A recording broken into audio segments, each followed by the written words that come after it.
Hello, everyone, and I welcome you specially to the day three of the Africa ELTA Female Leadership Mentoring Program.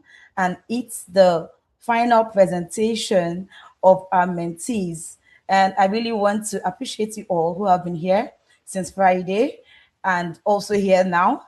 And I want to especially congratulate all our wonderful mentees. We call them our superstars who have presented and who will also be presenting tonight. So tonight we have about seven of our mentees that will be presenting today. We have Catherine, we have Elizabeth, we have Omolara, we have Minikan, we have Edith, we have Sandra, and we have one more person who couldn't present yesterday and will be taking her presentation today, and that is Koto. So I welcome you all again. And right away, we will be starting with a first presentation for tonight, which is by Catherine. Catherine isn't here to give her presentation, but we do have her recording, and her mentor is also here. So while this is going on, if you have a question, you can please put it down in the chat, and when we are done, we will attend to your question. Each presenter has 15 minutes for their presentation. I will now read the bio of Catherine's mentor, and after I read her bio, she will then introduce her mentee. So Catherine's mentor is our very, very own superstar, Rashida Sadiq. And Rashida is a teacher, a trainer, a literacy advocate, a storyteller, a mentor, and materials writer who runs a mobile library. She currently also works in education department, focusing on foundational learning and sustainable education. It's my utmost delight to hand over to Rashida now to introduce her mentee. Over to you, Rashida. Thank you. Hi, everyone. Thank you so much, Blessing. It's an honor for me to be here, and it's been very interesting working with Catherine.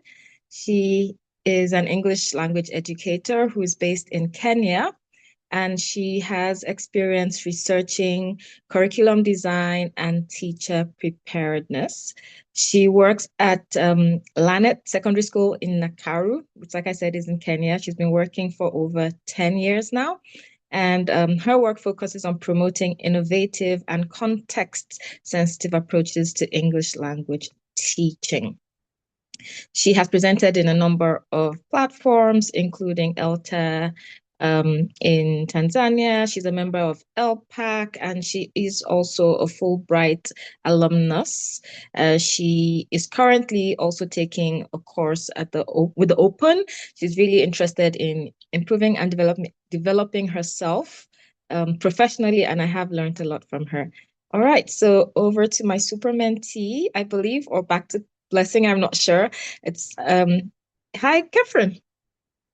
Yeah, thank you very much, Rashida. Yeah, so Dr. Amira would kindly help us to share the recording. Thank you.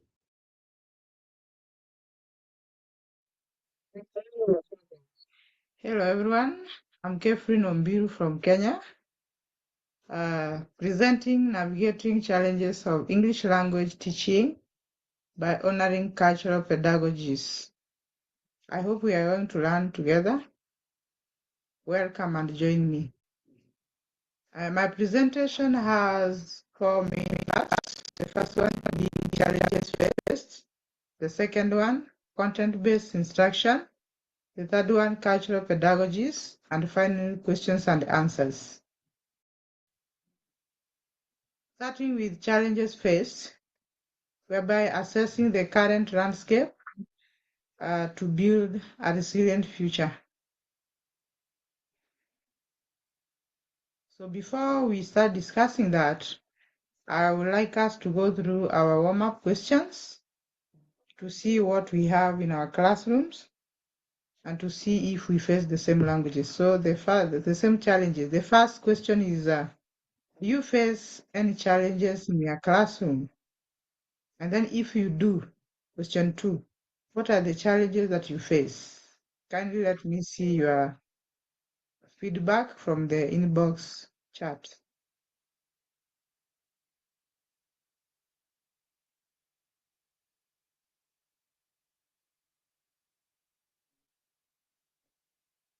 I can see someone has said he faces a challenge, two challenges, one being large class sizes and another one being insufficient resources. Thank you so much. I think I also go through the same challenge, and I hope by this discussion today, we are going to have a solution. So let us see what we face in common as the teachers of English. So here we come. The current challenges that we face as teachers of English language are mainly three. One of them being the digital divide, where we have unequal access to technology, which creates disparities in learning, and also that brings out different outcomes because our students come from different backgrounds. Some of them cannot access internet. Some of them don't have devices to use for technology. So that one becomes a challenge that we can't use technology or digital device to teach. Another one is large class sizes. We have that problem across Africa. Find that our classrooms have so many students are so congested that you can't even reach each and every one of them. And also, you can't even move around because there's no enough space for you to pass. It becomes a challenge. Our crowded classrooms are not that conducive for teaching the language. The third one is about engagement, which becomes difficult to engage our learners to bridge a gap between the textbook and also the real world interests. Because every learner has her own experience about the world, but now reaching that learner individually becomes a problem because the congestion is too much. So because of those challenges, we have to discuss on how to curb them so that we can make this English language learned by our learners. And by that, we have two ways that we are supposed to do it. One is by content-based instruction, and the second one is about honoring our culture pedagogies or cultural pedagogies. So starting by content-based instructions, which means integrating language learning with the subject matter like science, the one you are seeing in the picture. There's a teacher and a students doing a practical and also writing something. That one means that learners are learning the science, but at the same time, they are learning the English language. The one way that they're learning the English language is that they're learning it contextually. Contextual means that the learners are acquiring the language from the teacher naturally. As the teacher speaks to them and gives instructions through or by using English language, the learners learn from it and speak the way the teacher speaks. They learn the structure of English sentences, vocabulary, and also grammar rules as the teacher speaks. And the second way that they're learning or acquiring the language through this method of the practical in science is through cognitive engagement. In this one, they're doing a practical and they're engaging each other. And in that case, they have to think critically. As they read a question, they have to think critically for them to understand what the question requires them to do, for them to analyze and do the practical as the instructions are given. Without understanding the language, without understanding English, they can't do it. The third way is, sorry for that. Okay, the third way is through motivation.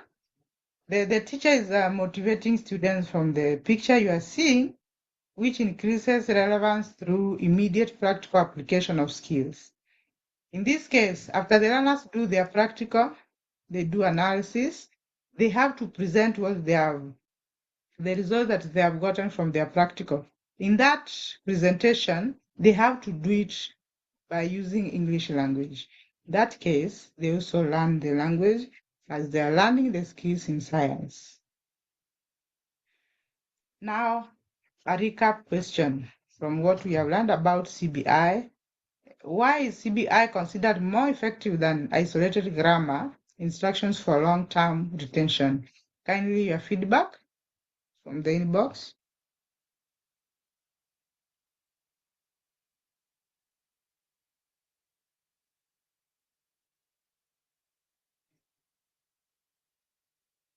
Thank you for that.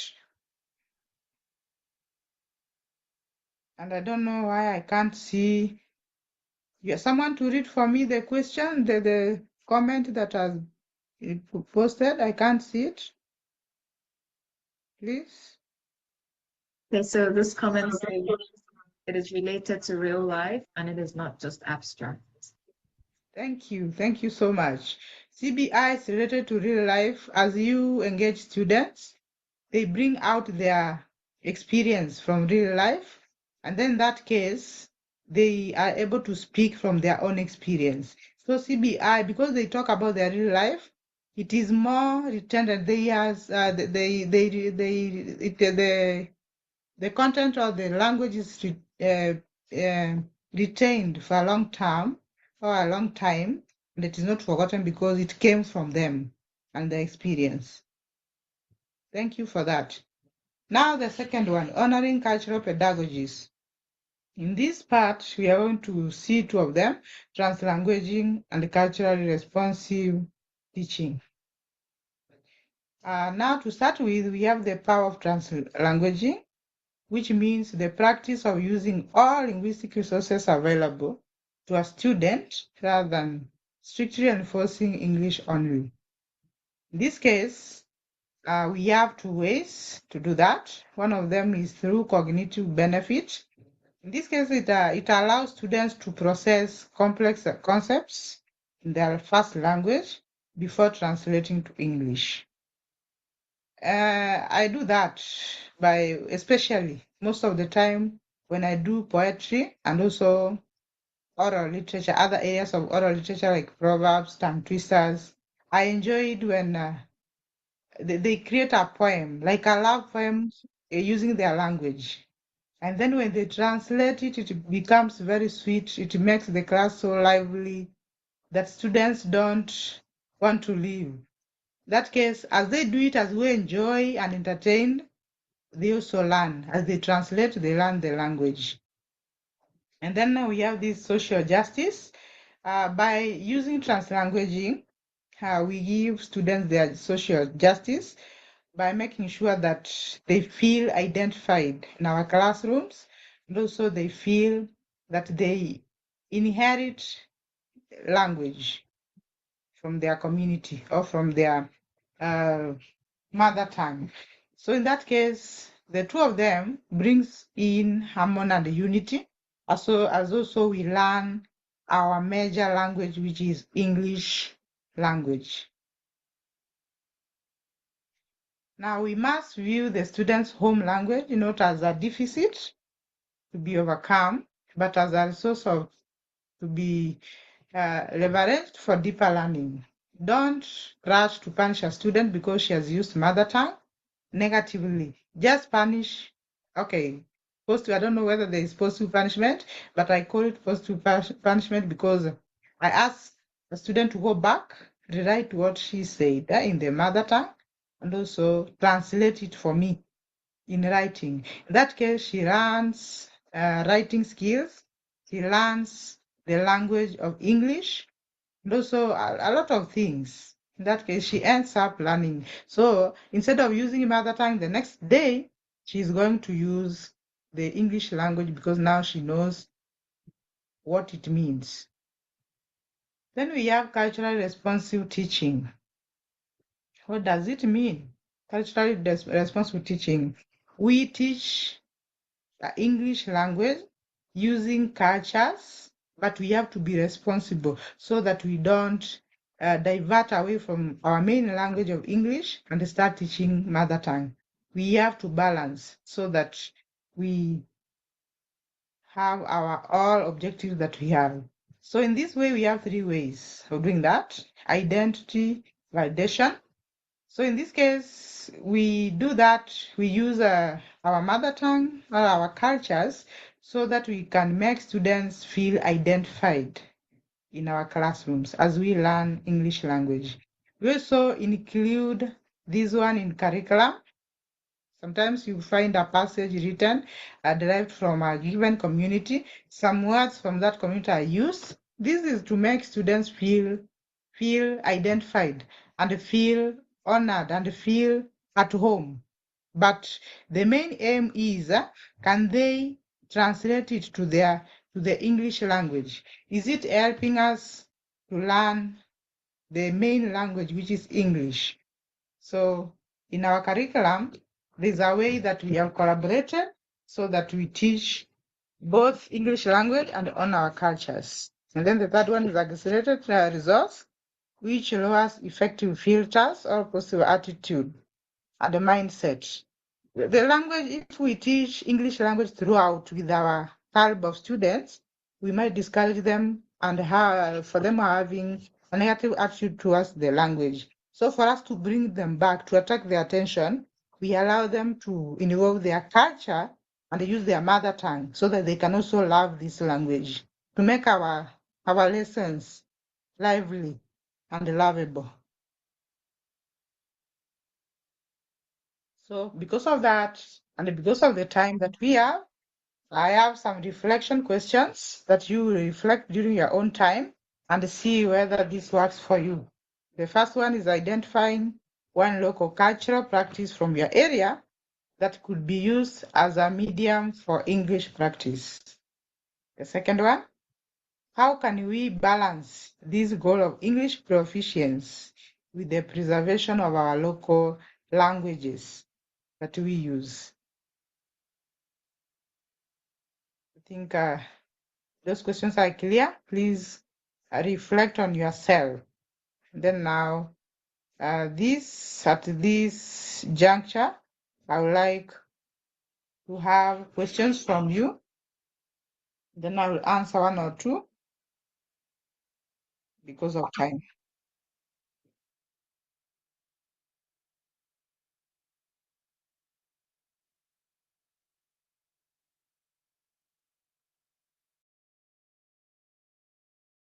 Okay, so thank you very much. That was an awesome presentation, Catherine. And I can see that Catherine is here with us. Thank you for being able to make it tonight. And I've checked through the chat. I'm not able to see any question in the chat. However, I have a question for you, Catherine, since you were here. You mentioned about translanguaging, and I really loved what you talked about. How you used that in your classroom in poetry, translating, from English to their own mother tongue. And it makes the class really lively because they are really able to relate, to their context, hearing their mother tongue in poetry. So I was just thinking about other contexts where you have diverse learners. For example, in my classroom in Nigeria, we could have people from different cultural backgrounds that speak different languages. So in a class of, let's say, 50 people, for example, you can have about 5 to 6, even 7 to 10 different languages represented in that classroom. So, how would you recommend translanguaging in that context? Thank you, Amira. Thank you. Currently, I have 3 classes, and each of them has more than 70 I students. see you And my unmuted, but I'm school, afraid we can't hear you, Catherine. Maybe you need to move closer to your microphone. oh, Okay, great. I can hear you what now. might be the problem? Are you getting me? Oh, thank you. I'm saying I currently have 3 classes, I'm and each of afraid I them can't hear has more than Catherine. 70 Is students. any other person hearing Catherine apart from me? Yes, we Yeah, we can hear her. I think it's you, Blessing. Oh, okay, then go ahead. Maybe it's just me. All right. Go ahead. So sorry to interrupt. Go ahead. Thank you. Sorry for that. I'm saying my classes have more than 70 students, and they are from different communities, but we still do the same. Uh, Having students from different communities is the best because they enjoy each other's language or cultural activities from each other. When a student gives an example from her culture, from her language, she tries to translate. Most of the times they use broken English, but I can connect so long as the words are in English. So I understand what they translated. In that case, I put it more clear for other students. But let me assure you, these are our learners love these love things. So when they give examples, for example, for a poem, a love poem, they do it passionately. And when they translate, the keywords come out clearly when it comes to love. So we understand and we make it more clearer and we make it better for the sentence structures in English. By the way, for having many cultures or many languages is the best because we learn. We learn from different languages, and it makes it now better because we translate more to English. We also have the same, Amira. I don't know whether I've answered you. It is the best. The learner gives the example from her mother tongue, and then she tries to translate it, even if Okay. it is Thank you in very broken. much, Catherine. Yes. Though I couldn't hear anything, but I hope I can be heard now. So if I can be heard, can somebody please signal if you can all hear me? Yeah, we can hear you, Blessing. Oh, amazing. All right. Thank you so much. And I want to believe that Catherine has answered that question, and we are all satisfied with her answers. So thank you very much for that wonderful presentation once more. So very quickly, we're running to the next presenter for tonight, who is Elizabeth Kirabo. And I'm so delighted to introduce her mentor, who is one of the Africa ELTA board advisors and one of the high chiefs of this association, Dr. Harry Kucha Kucha, who was also my mentor in this program.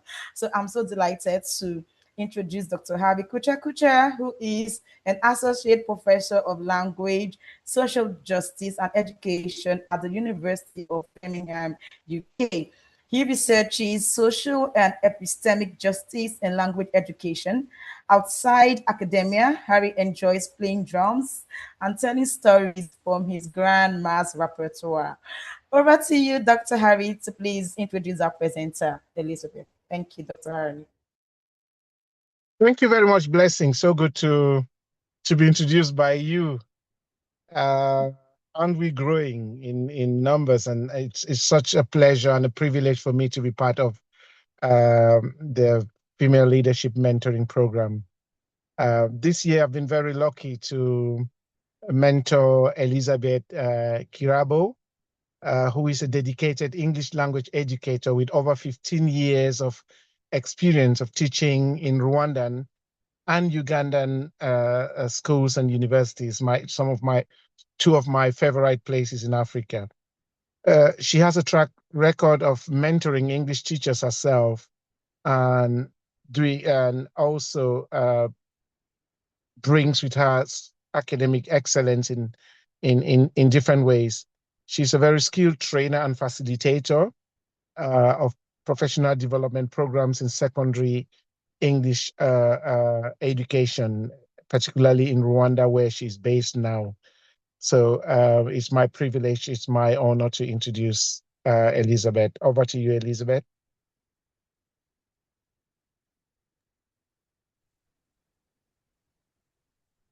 Thank you, Dr. Harry. Good evening, everyone. Let me share my screen right away.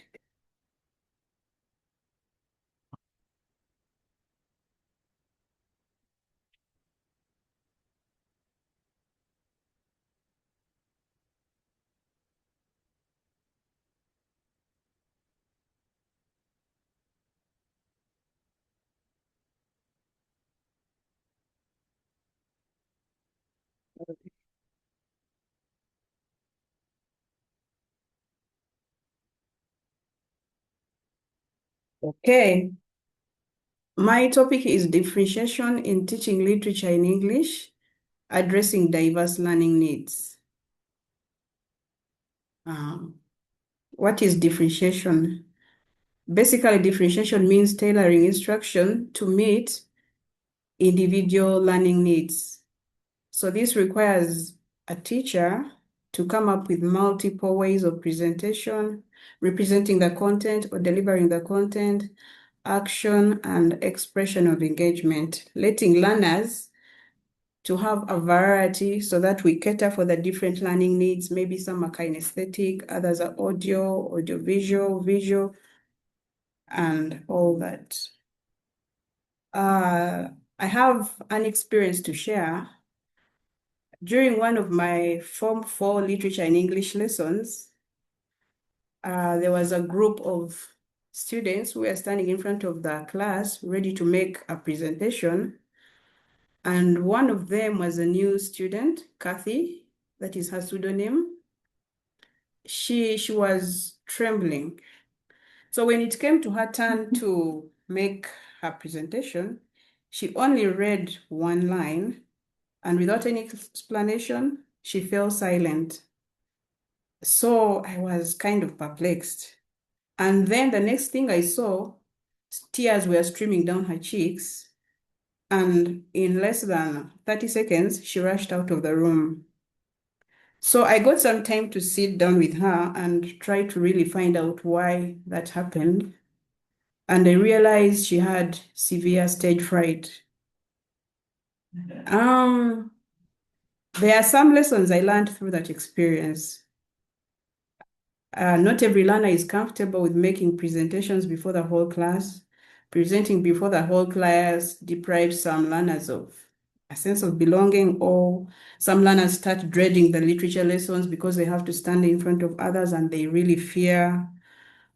And then I realized I had to factor in differentiation, whereby I come up with different kinds of presentations. Like, my learners don't always have to make presentations only, but there are so many ways in which they can express what they have learned, or in so many ways in which they can work with the texts.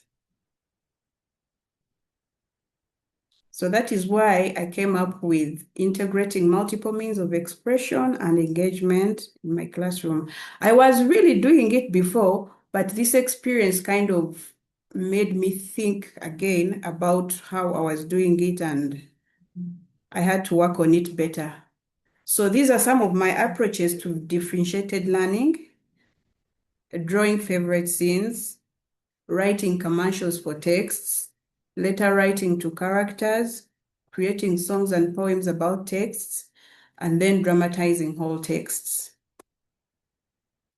Some of the texts that we use in my literature lessons are these: Animal Farm. This is an allegorical novella written in 1945 by George Orwell, where animals overthrew humans and they took off the leadership, but due to power which corrupts, themselves, their idea didn't really work out.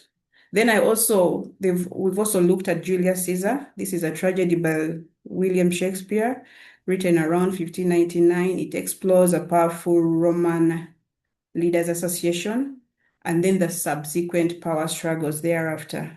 So these are some of the texts that my learners have looked at. And then we use those differentiated approaches to handle. So here is an example of an activity that I've designed for my learners, and they had to work on it. The task options were in reference to George Orwell's Animal Farm: illustrate a favorite scene, write a commercial, write a poem from a character's perspective. And the instructions were: choose one task, include a brief explanation between 100 and 150 words, then hand in your work tomorrow or the following day, and then we hang it on the walls for a gallery walk or a classroom presentation. So here, learners are free to either choose a gallery walk, where they've hung their work on the walls and then have to explain to other learners, move around, and then they explain to them about their work, or others are comfortable to come in front of the classroom to make the presentations. So there is kind of choice.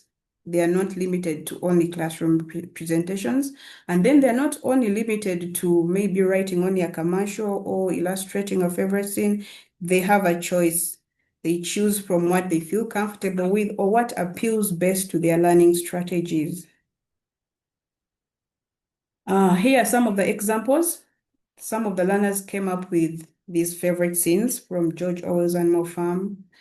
Like you can see, the pigs were launching the 7 commandments, and in the other picture, the other animals were peering through the windows to see what is really going on with their leaders in the animal farm.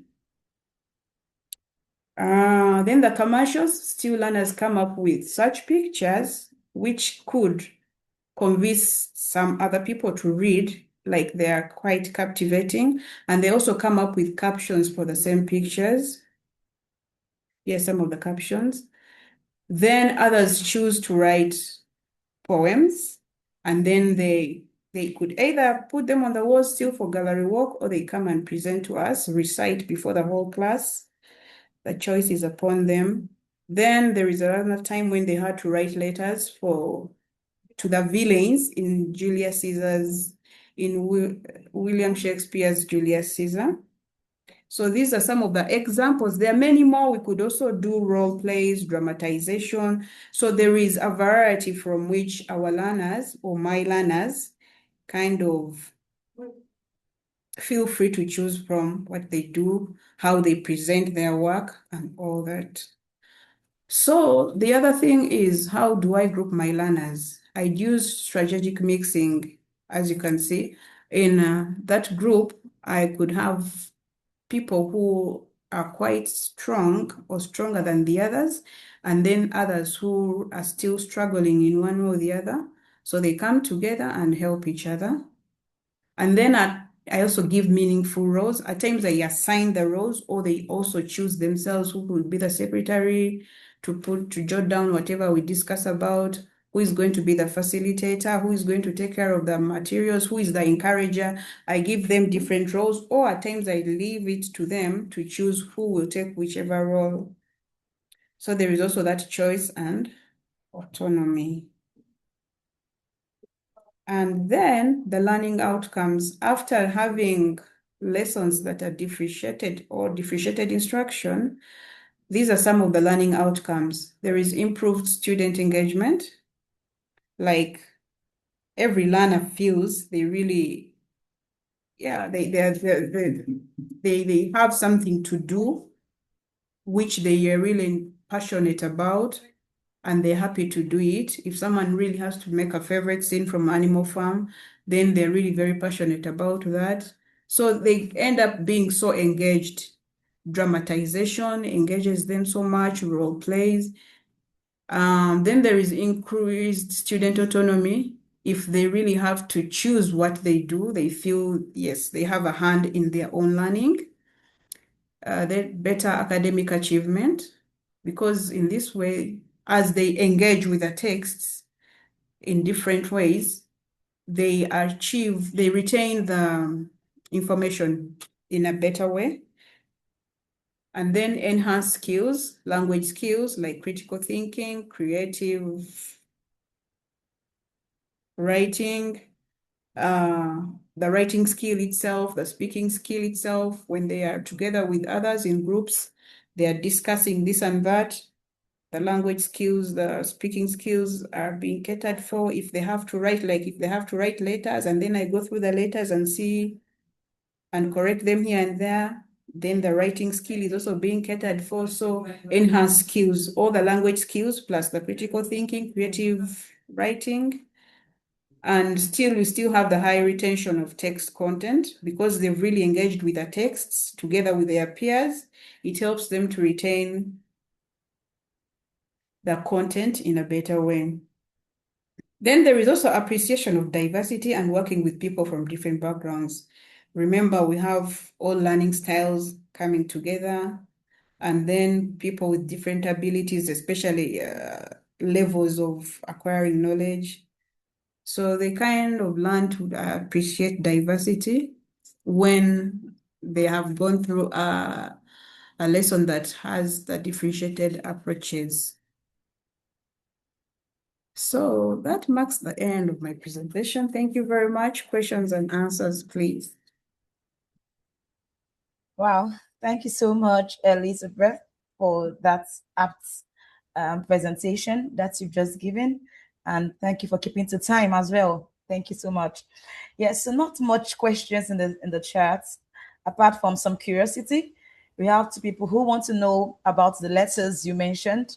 You showed us some letters. So could you just summarize? I know reading the letters might be, time consuming. Could you just summarize what your students actually put down in those letters? Some people are curious. Okay.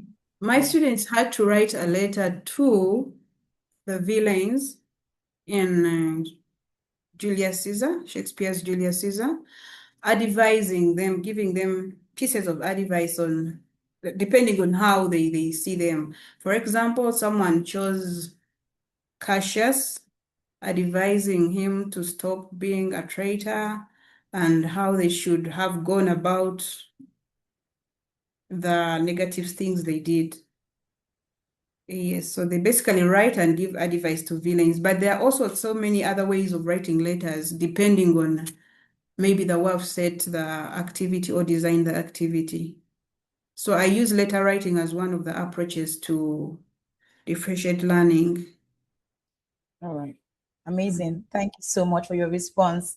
And thank you again for your brilliant presentation. We have so many wonderful comments in the chat. Everybody applauding you and thanking you for your presentation. Somebody says it's a good approach. I also use the same through essays. So thank you, Elizabeth. It's been nice having you give Thank your you, final Blessing. presentation. You're welcome. Yes, so we are moving on quickly to the next presenter for tonight, and this will be the third presentation for tonight. So if you're just joining, you're welcome to the Africa ELTA Female Leadership Mentoring Program. Our mentees are giving their final presentations, and this is the day 3 of the program, which started since Friday. So you're very much welcome. And we are moving straight ahead to the third presenter, who will be introduced by another fantastic mentor in this program, who is Bridget. So I now hand over to Bridget to introduce her mentee, Omolara. Over to you, Bridget. Thank you.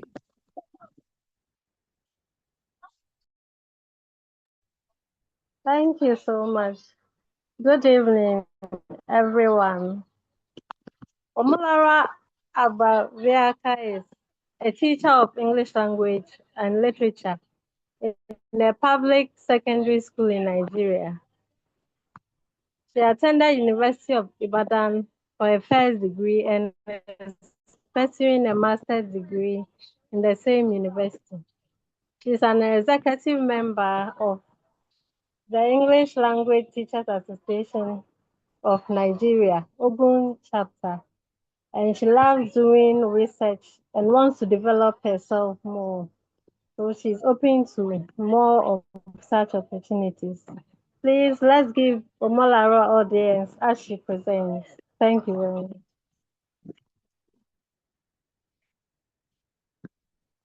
Hello. Hello. Hi, we can hear you. Over to you, Omolara. Thank you, Bridget. Thank you so much. Thank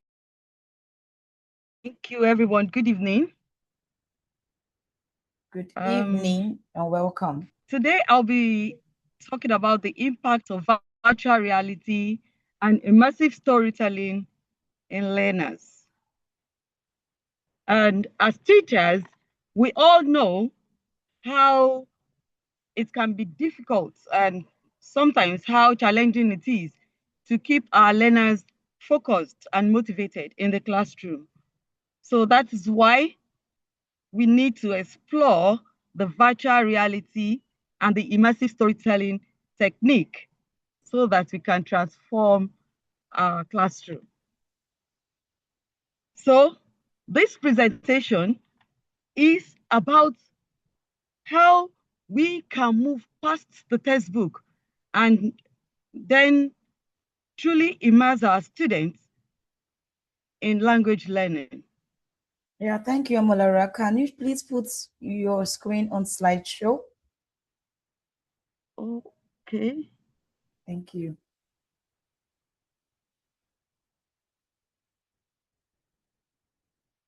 We.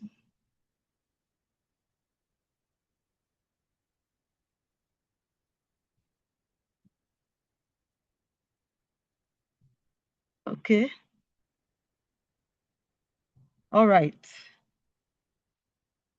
Thank you. It's not So yet during the course of continuing. this presentation,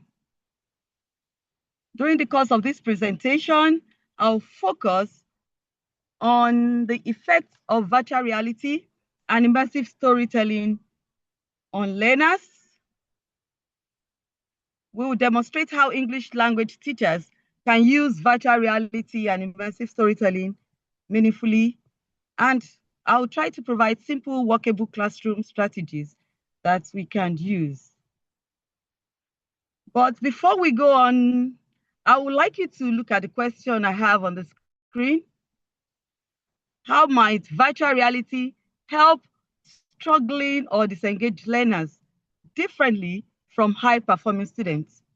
I want listen carefully as I present the topic and then find answers to this question for you.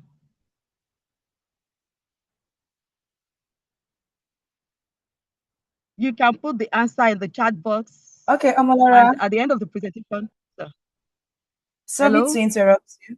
Yes, it's still not on slideshow. So when you go to slideshow, you need to start from the beginning. Otherwise, when you go to the bottom of your page, I can see that there is something like a book opened. If you click on it, it's going to go to slideshow. So it's either you use the top, then click from beginning. Well,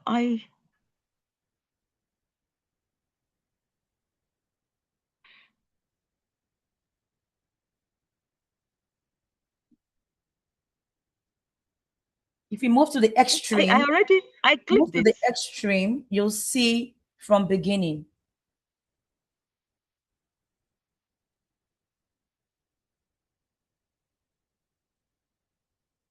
The Ooh, extreme left. yeah, Okay, if you go to the bottom, can you see like pages I of can't books? see A page of anything book like that. opened at the Yes, bottom bar of your screen. So please click on the one with an open page.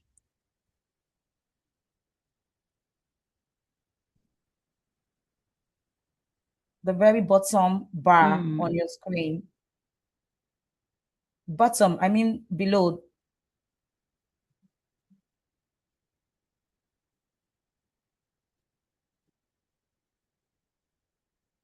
I have tried to, I don't know.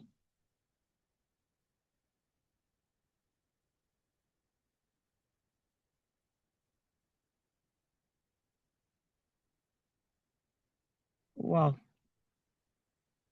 I don't know. But we can see it on your screen. You just to move your mouse to where it is. You can see from beginning, right? Can you see from beginning at the top? Yes. Please click on it.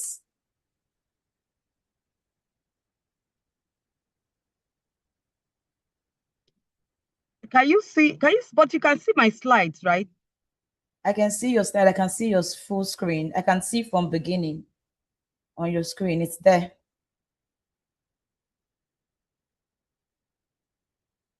Well, I Exactly can't. where your cursor is pointing to. Your cursor is already pointing to from beginning. Yeah, go Yes. up again. Go up. After that, go keep going up. Yes, that is it. Click on it, please. Exactly. So that is it. We can see it now on slideshow. Oh, I'm so sorry about that. Yes. So just use your left and right keys to move to the next. Use your use your right key to move to the next. All right. Yeah. So, um, I said we're looking at how we can focus on the effect of virtual reality and immersive storytelling. And I will try to demonstrate how English language teachers can use them and provide simple workable classroom strategies for us to use. So I have posed this question. I want us to look at it so that at the end of the lesson, at the end of the presentation, we can discuss it. Now, the keywords we will use here today are virtual reality, which are sometimes referred to as VR, and immersive storytelling. Virtual reality, what does it mean? It is a technology that uses computer-generated 3D environments to create a sense of presence. What that means is that you have a feeling of physically being present in the experience. Probably we are reading a story, or we are reading a passage, or we are learning vocabularies. You feel as if you are there. So in simple terms, virtual reality simply means that you does not have information, you are there. It is not that it is giving you information, but you are feeling it. You have the experience in a very realistic way. Immersive storytelling, on the other hand, is a narrative approach that places the audience inside the story, inside the story world, thus making the description more thoughtful, more vivid than just being a passive observer. Summarily, virtual reality uses a gadget. It uses a gadget to represent storytelling, while immersive storytelling does not use gadgets. It is a method on its own. It's a method that a teacher can use to achieve meaningful experiences in the classroom. Of course, the virtual reality, like I said, is a gadget, and it uses tools like the Google Cardboard, the CoSpaces. The Google Cardboard is a virtual hardware or software gadget that uses smartphone screen to display our images if we have already put it in it. And the CoSpace is also used. But these tools are being used now presently in gaming and some other activities, but still not very used in the classroom. So one might ask, what if a school does not have full virtual reality gadgets? What should the teacher do? Should the teacher just abandon virtual reality or immersive storytelling? No, the teacher does not have to abandon immersion. What the teacher will have to do is to become the agent of immersion herself or himself. And that is, he will provide and create a low-tech immersion or immersive learning for the learners. This will achieve the same effect as the VR, that is the virtual reality gadgets. Some of the low-tech gadgets that he can use is to download videos. You download videos on YouTube or on some other video meet, video downloadable apps, and then you project it on the projector for your learners, or you even ask them to watch it directly from the video. By so doing, they'll be fully immersed in whatever you are teaching. Now, why do we need to use this virtual reality and immersive storytelling technique in the classroom? Research has shown us that virtual reality allows our students to step into the world that they could never have been on their own. Slater in 2018 says presence and emotional immersion improve retention and comprehension when well structured. The same thing was what Parong and Meyer said in 2018. They said immersive narrative helps the learner to generate language and not just to record it. So also, Maraski also and Peterson in 2019 also said something similar when they also mentioned it. It says that presence and emotional immersion improve retention. So when learners feel present, when they are emotionally connected, they will retain more information. They will comprehend better. And of course, they will generate more vocabularies on their own, more authentically. That is what all these researches has shown. So if a class teacher or a subject teacher decides to use virtual reality or immersive storytelling, you will see that the outcome is always very, very nice. I tried it with my students. I downloaded the video and Inspector Calls by J.B. Priestley, and I projected it for them. As you can see in that picture, that is my classroom. So what do we do as a teacher? What can you do? Initially, we have what can you do as a teacher to teach this virtual reality without losing control in the classroom? For a successful virtual reality classroom, there are steps you could take. These are the steps I highlighted here and which I practiced on my class. I practiced them with my students. Like I said, I downloaded that video, and the first step I did was to define a learning objective for them. We'll define a learning objective. That is, I try to explain what we are going to achieve after watching the video. A teacher, after defining a learning objective, you can also do that by giving some vocabularies that they will experience during the course of watching the video, or some functional phrases. In my case, what I did was to give some of the significant events in the play that they are about to watch. I already told them some of the significant events. So while they were watching, they will already, when they come into such events, they will know what is going to happen next or what is happening, because it will help them to understand it better. The outcome is that the students will speak well. They will understand the story well when they are in the story. The second approach is to give learners a purpose.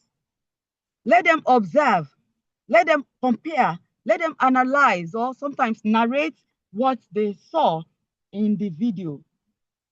When they do this, you'll see that students will sometimes argue. They'll argue their points and even justify the actions of some of the characters from their own perspective. If they put themselves in the character of some of the actors, you'll see them trying to justify their actions more, justify some of the actions of the character. So that is the purpose of giving these learners a point. Tell them to observe, to compare. Now, the next step that we can use is for the teacher to follow up with a class discussion. You follow up with a class discussion by using guided questioning. This is usually a structured approach. to support the learner to write more detailed and accurate scenarios of what they read, of what they saw in the film. And if a teacher uses guided questioning, guided prompting, discussions, it will bring out the best in the students. They'll be able to talk more about what they saw without using anything. They'll use their own words in their own. Now, at this point, you see that the students will start thinking about what they saw in the test. And what the teacher will need to do at this point is to start assessing this thinking and not the excitement they are feeling. So when they are watching a film or they are watching a story, you see how immersed they are. And sometimes they become very excited and they are talking about it. The teacher should be careful not to start assessing how excited they are, but how to start assessing how they are thinking at that point when they are watching the film. So the key here is structure. We as teachers, we must set clear objectives. We must give learners purposeful tasks. And sometimes we guide them so that their excitement does not turn into rowdiness. We see how deep thinking they are involved in the lesson. In conclusion, simple, workable classroom strategies like these that we can use in a virtual reality class is what I have stated here. We can implement virtual field experiences for either descriptive writing or for storytelling without the use of virtual reality gadgets. You know, if we don't have it, we can use these approaches where we have virtual field experiences where students can explore virtual recreation of settings of stories. They can recreate what they watched in the video. So, for example, you can use symbols, trees. If you want to, create a bush or a forest scene, you can ask them to cut trees, leaves, and use it to represent a forest. Or sometimes, like what I did for them in an inspector call, I asked them to use desk to symbolize the furniture that is used in the Mr. and Mrs. Berlin's sitting room, a dining room.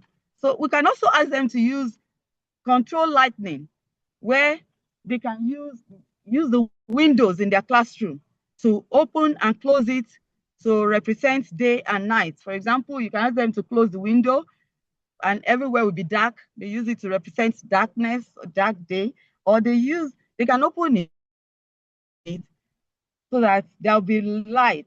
Or if there is a switch in the classroom, you can ask them to dim it or to turn it off to create the effect of night and day.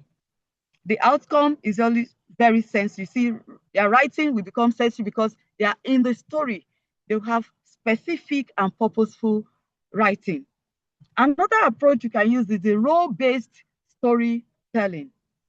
The role-based storytelling is used instead of reading stories passively. Teacher should assign permanent roles to learners. So you can ask them, for example, you can ask somebody to be Mr. Berlin, ask another person to be Sheila, ask another person to be Mrs. Berlin, to be Eric, to be Inspector Gu. You know, if they put themselves in this role, they wear these characters of the story they are reading, you will see that their speaking and their writing tasks will become more authentic, And the learners will be able to control the register of the play, and they'll be able to reason, they'll be able to analyze and they'll be able to see themselves as characters in the play. Another approach to use is empathy and perspective switching. This is like a narrative camera where the students will rerun key moments from different viewpoints. The students can write or they can speak on the same events in the story like 3 times, each from a different position. So you ask them to say this story from another angle, another person, like 3 different times. By the time they do that, you see that the results will be from different perspective. Students will be able to write more thoughtful essays. They'll be able to write more thoughtful stories because they already have narrative control of what they have seen, what they have experienced in the video. They will understand the theme better. And of course, by the time they understand the theme better, they can put themselves in the role of each of the character in the story they are watching or in the passage they are reading. And finally, another approach that we can use is the virtual reality for vocabulary expansion. Virtual reality experience will be strengthened when vocabularies are not just listed, but they feel it in the virtual reality world. When they watch the film, they hear the vocabularies that are used, the expressions that are used themselves, rather than just listing it on the board. Sometimes we come to the class and we list some of these vocabularies on the board. When we list them, they may not recall it in the long run. But when they experience it themselves, they will encounter words in context. They encounter word in context. You will see that the outcome is usually a long-term recall. So my message is simple in this presentation. Virtual reality and immersive storytelling is not something that is to happen in the future. It is what is happening now. It is not a futuristic idea. Um, if we don't have virtual reality gadgets that we can use tools that is readily available to us, especially downloaded videos that we can project for the learners to watch. And these are very powerful tools that we can use with intention. Of course, when we use them, the teacher will be happy. The students will learn more and everybody will be happy in ways that are meaningful, in ways that are memorable and that are transformative. That is the end of the presentation. We hope you have questions for me. And while you are thinking of questions for me, you should also let us go back to that question that we raised at the beginning, that how might virtual reality help struggling or disengaged learners differently from high performing students? Thank you very much. Yeah, thank you so very much, Malara. It's been so wonderful listening to you, and we have lots of accolades coming in the chat. And we also have some questions. I could locate 2 questions, and we'll take the first one, which says, "Great presentation, Lara. Have you experienced virtual reality in your classroom? How did you go about it?" That's one of the questions. Again, please go ahead. She wants to know about your. She says, "Have you experienced virtual reality in your classroom? How did you go about it?" So I think she wants a practical experience about your classroom using I virtual reality? I explained that although we do not have the virtual reality gadgets, but I used a downloaded video to experience virtual reality and experience immersive storytelling for my learners. I downloaded the story, the play, An Inspector Calls by J.B. Priestley, and I projected it on the wall. As you can see in that picture I have on my slide, that is me in the classroom. What I did first was to give them an approach that we are going to use. I gave them the objective that when they are going into the watching of the video, that is what we expect them to see. And I gave some significant events that they are likely to see in the video. And it helps them to pay close attention. You should see them, all of them are really attentive. They really wanted to know the next thing, what is going to happen. And at the end of the video, although I'm sorry, as you can see, the projector stopped working at the time, so I have to put the computer in front of them to watch directly. And they really enjoyed it, and they started relating back the story as if they were there to be. Amazing. Thank you so much. Okay, one more question, but I think you need to be very quick with this one. It says, very interesting topic. Love it. How do we protect children from inappropriate virtual reality content? So thank you very much for that question, because virtual reality gadgets are usually used now in gaming, and you see, sometimes it can be really dangerous.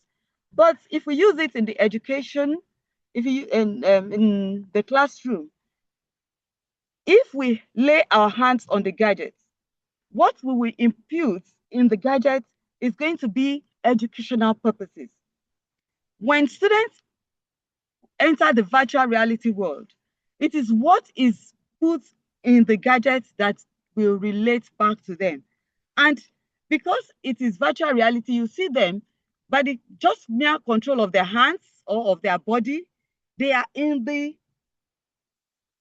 story. It's as if they are the one that is acting the story. They can just assume to be one of the characters, and anything they do as the character is what they will feel in the virtual reality world. So it is what you input in the virtual reality gadgets that will play back. If you put anything dangerous, your learners or your students or your word will definitely feel the dangerous part of it. But if it's just for educational purposes, that is what they will get. Thank you so much. Thank you, Molara, again. That was a very interesting presentation. Thank you so much. So, yes, we are still moving on, and we are going next now to our fourth presenter for tonight. And I have the honor to introduce another superb mentor in this program, who is Mija. And Mija Machibia is a passionate educator with 12 years experience, Africa ELTA FLMP 2024 and 2025 mentee. And she's now a mentor. She's creative, inspiring, and she empowers youth, promoting sustainability and community growth. So over to you, Major, to introduce our next presenter, Minicon. Thank you, Major. Thank you very much, Blessing. Hello. Hi, you can be I? heard. Go on.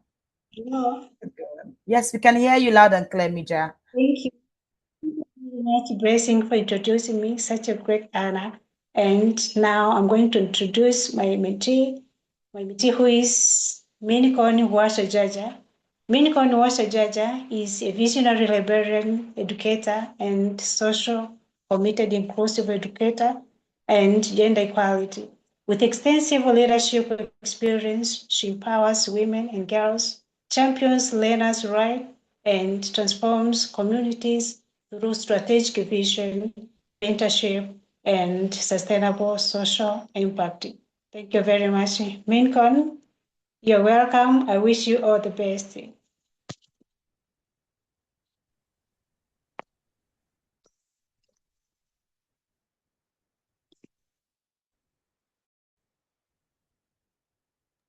Hello, Minkon. Yeah, so I'm waiting on Amara to start to share my slides, please. Okay.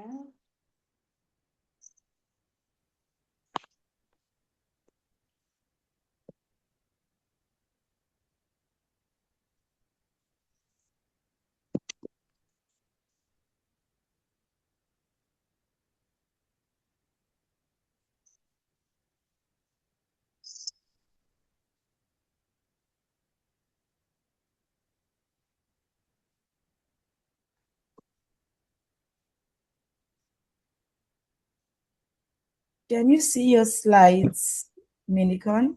Your slide is up now.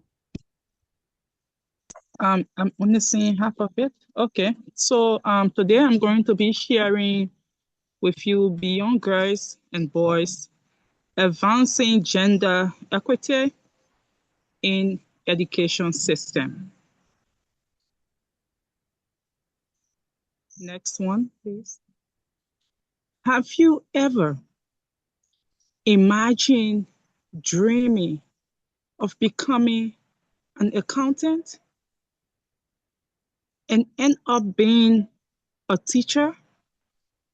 Have you?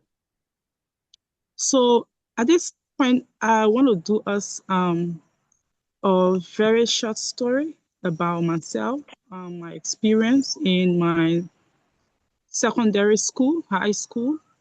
So I have always dreamed about becoming an accountant. So when I started my high school level, I said to myself, oh, we learn about how when you become a banker, you make a lot of money, you wear a nice coat suit, and I mean, the environment we heard about. We also heard about being a pilot, that you drive a lot of planes. We heard about being a scientist, you study the world. So I dream of being an accountant. But as I sat in my class, I watched the teachers every time they come into the class. And then when we have our math class on, the teachers always call the boys out to answer questions on the board. So most of the time, I ask myself that I could also answer those questions. So sometimes when I put my hands up, and then the teacher gonna say, no, let the boy answer the question for a minute, or you just wait and let the guy answer it, and then you're gonna answer the next one. After some time, when I say, oh, I haven't answered my question yet, he said, oh, tomorrow you're gonna answer yours. So that affected my self-esteem and made me to believe that I don't think I am a good math student. I don't think I am a good accountant. So I decided, okay, since this is it, I'm going to just sit in this class. Every time it is math class time, I'm going to sit and I am not going to do anything. Whenever it is test time, I just want to write my name and the date, and then turn the paper back to the teacher. Because at that time, I did not have any self-esteem because I never had the opportunity of answering math questions on the board. So I believed those was the boys who were the best ones in class. So I grew up with that. And as time went by, I went to university. I graduated from high school, went to university, and said to myself, okay, now I'm in university. I think I can go to do accounting and be an accountant and work at the bank. But at the end of the day, 2 semesters after, I said to myself, but learning math is foundation. I did not get the foundation of learning math in high school. So how am I going to do accounting now in university? So my self-esteem has been dropped, and I decided not to do accounting anymore, but to go ahead and do education. And my dream was, since I did not have the opportunity of being an accountant, I am going to do education so that those boys and girls that are in class who are passionate about their dreams, their career pathway, that they will have the opportunity to be and accomplish and achieve who they want to become. Next slide, please.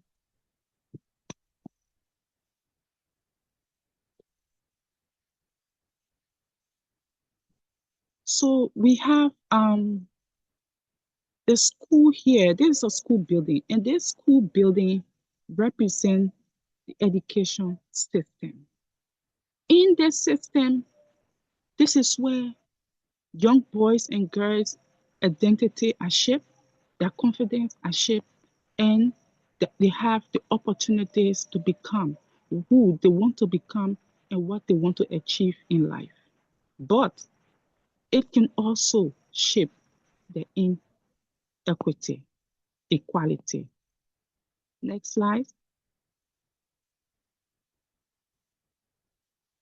So school often reproduce stereotypes through number one, classroom interaction. As you can see in the photo here, there are students who are sitting in the class. Some of them are happy about the subject. Some of them are thinking, can I really make a path in this subject? Is this where I need to be? How can I make a path? Is this okay for me? Do I have someone to listen to me? So at this point, I would like for us to have 1 minute and write in the chat room. I want us to go into the chat room and write. Number one, our best, just one. You can choose one from these questions. Just write, because I believe we all are teachers or we all have talked before. Who is or who was our best science student? Who was or who is our best math student? Who is that student that is in our class that we believe is a leader? Can we write in the chat room? And then Amara gonna tell me those answers, please. So we can do that for 1 minute. We can take 1 minute to do that.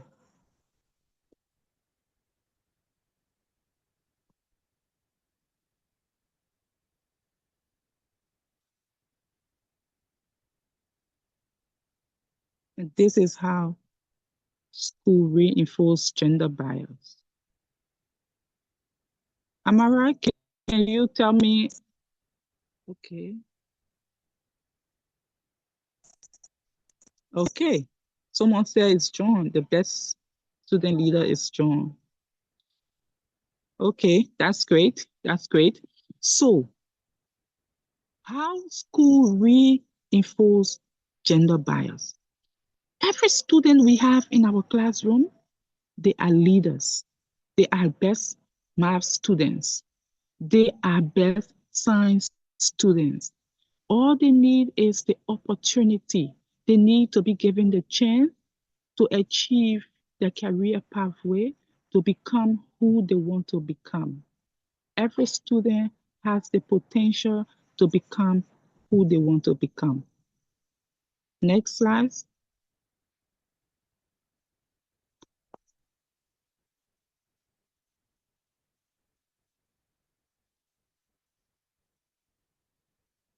Okay, so this is the situation. This is how school reinforce gender bias by reducing their confidence.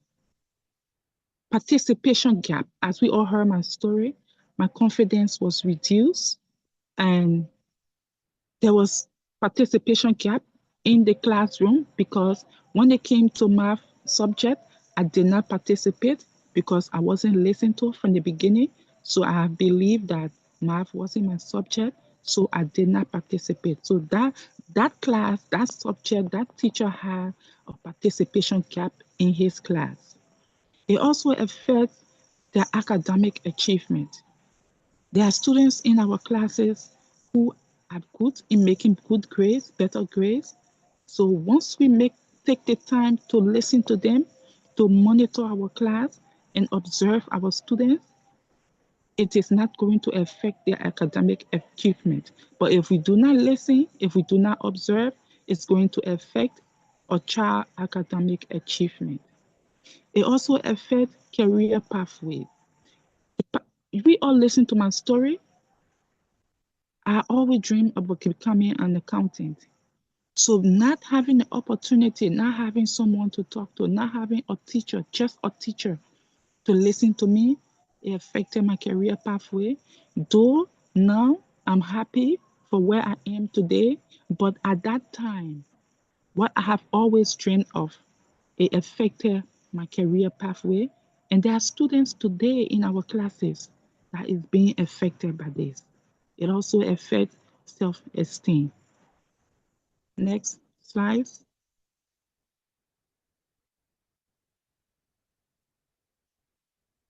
Okay, this is what I want us to take home with us. We see all around the world, especially in Africa, we see their awareness being around in communities, in churches, in malls, in schools. This is the time. I believe this is the time for us to move from awareness of gender bias. And this is the time for us to start practicalizing reform in schools. There is no other time that is best but now.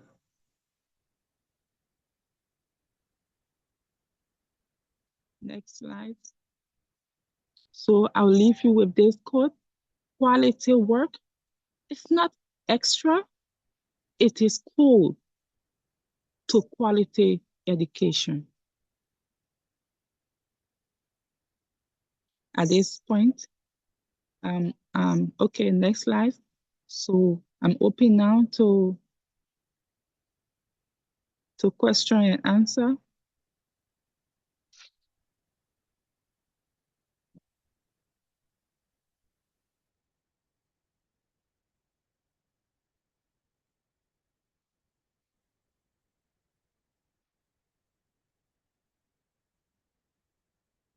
Thank you, Amara.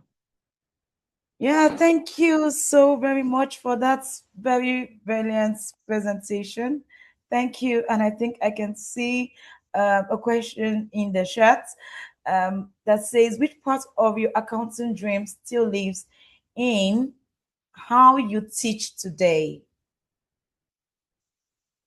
You mentioned Okay. that you wanted to be an accountant. So she's asking which part of that accounting dream still lives in your career as a teacher now? So, so can you say that again? Which part of your accounting dream still lives in how you teach today? The way you teach. Do you still have, some So, of those? Mhm. so what I do is that I believe that every child should have the opportunity. So in my class, in the school system where I am, we have a system where when you are our leaders we select in schools are those who make the higher grades. Once you make 100, you make 90, 95, you make excellent grades, you are selected as the president of the class. That is the system we are living in, where I live today. So for me, to be able to change that narrative, that norm, in my class, I select students that I see are quiet.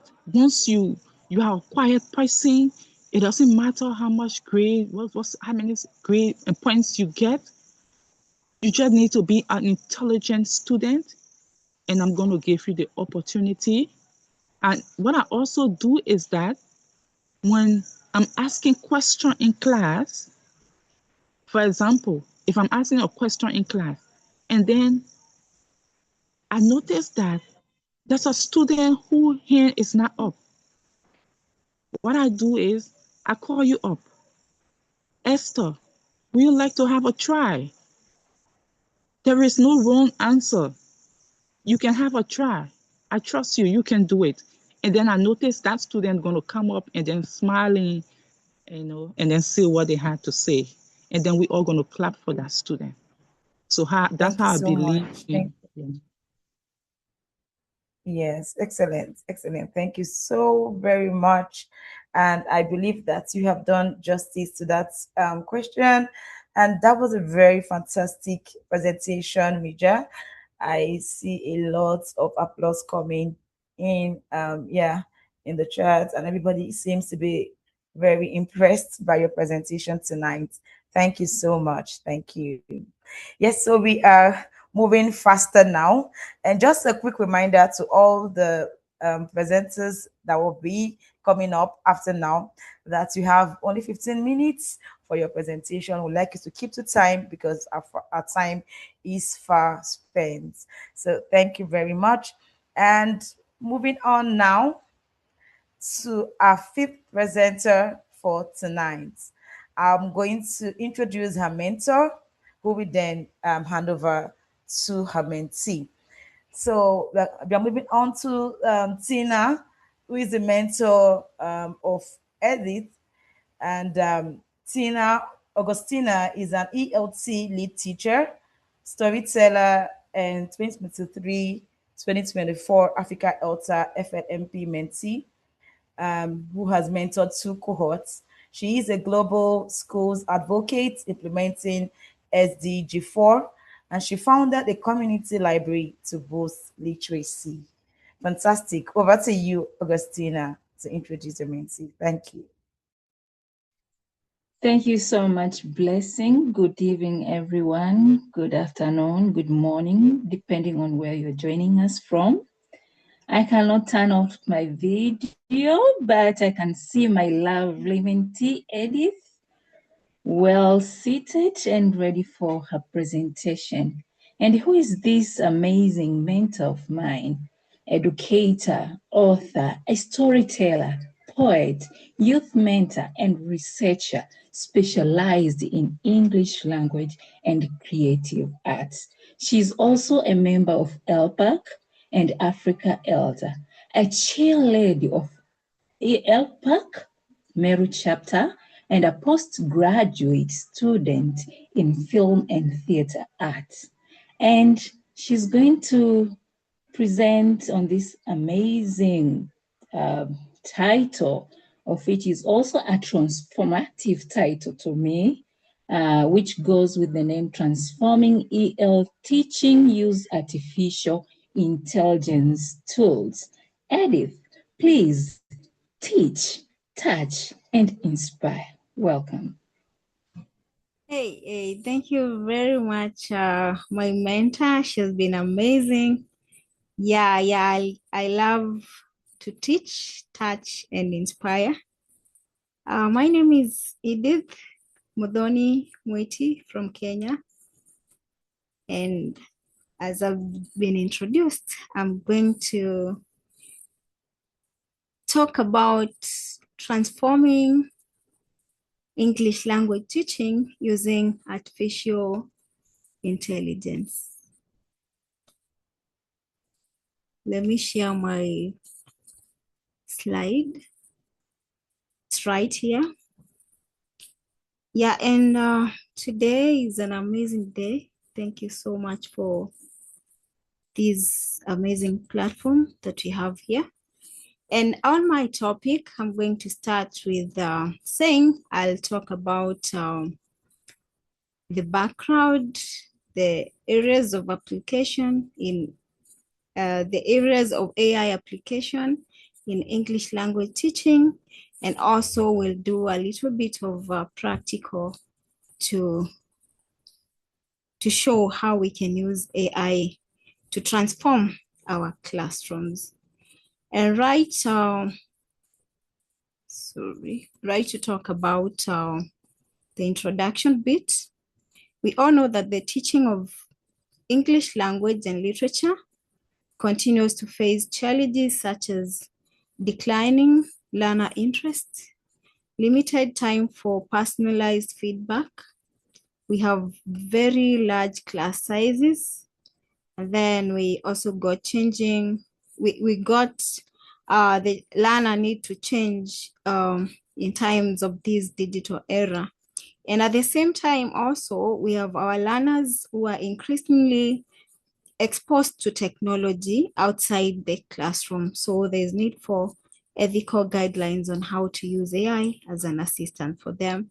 And then again, artificial intelligence tools, they present an opportunity not to replace teachers, but to support, enhance, and transform our teaching practice. And when used ethically and creatively, these can really transform our classrooms. And what about the objectives? On to the objective of this presentation. It is to understand what AI tools are and what they are not, and also identify areas in English language teaching where AI can be helpful, to use AI tools to support lesson planning, writing, and also speaking skills, and also guide learners on ethical and responsible use of AI, and also to appreciate the role of creativity, storytelling, and human judgment alongside AI. When we talk about the background or why and the rationale or why we need to interpret artificial intelligence, it makes lessons more engaging and interactive. And then we get personal feedback is timely and personalized. And then, of course, on the part of creativity, it is very much encouraged when we use AI. It is not suppressed. It is AI enhances creativity. And then again, it's time now we need to use technology intentionally and purposefully. Yeah, so AI also is here with us for us teachers, so that we're going to generate even lesson ideas and activities. You know, each day we need to create new things. And then supporting slow learners and gifted learners at the same time. And again, our AI is going to help us to enhance writing, speaking, and comprehension skills, like we said. And of course, much and most important, saving a lot of time, especially on routine tasks. And this allows teachers to focus on mentorship and guidance. Like we have discussed throughout this particular session of mentorship about incorporating other things like mentorship. So AI is going to give us ample time to do much more than what we've been doing. Then let's talk about some of the areas we can apply, like we've mentioned. In lesson planning, you can generate lesson plans. In teaching creative arts, this area, I love it so much. We generate stories, poetry. I'll give examples on that. And then another area you can apply AI, we have during feedback and assessments, you can give questions to the learners and get feedback, like maybe when they ask you about vocabularies. To save time, you don't have to look for dictionaries. You just use AI and incorporate your knowledge so that you're going to give them the right feedback and that is timely. Yeah, and allow me to get to mention what, or practically, what we have done with AI in my class, and particularly in my lessons planning, and also what we've been able to do with the learners. So just a minute when we give the practical examples of using AI tools like Copilot. Sorry.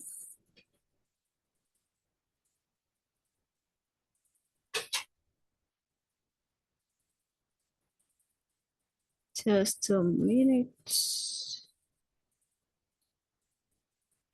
Yeah, I would love to use Copilot to give the example, but you can use Copilot, there's ChatGPT, Gemini. Yeah, we have so many other tools that we can use. So when I get to Copilot and I want to plan a lesson about teaching adverbial clauses, I'll come to Copilot and do a request. Kindly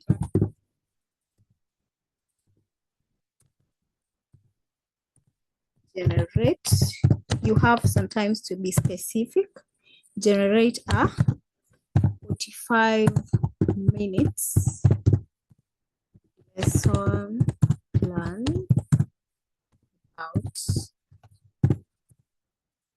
about teaching adverbial clauses.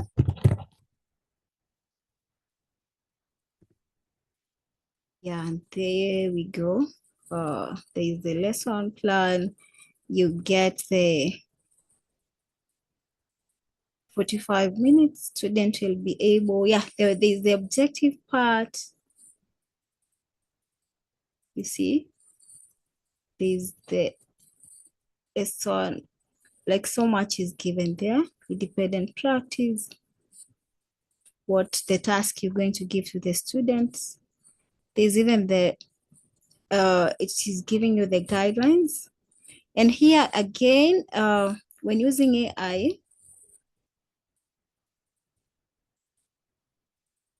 you see there's these parts that direct you to do more research.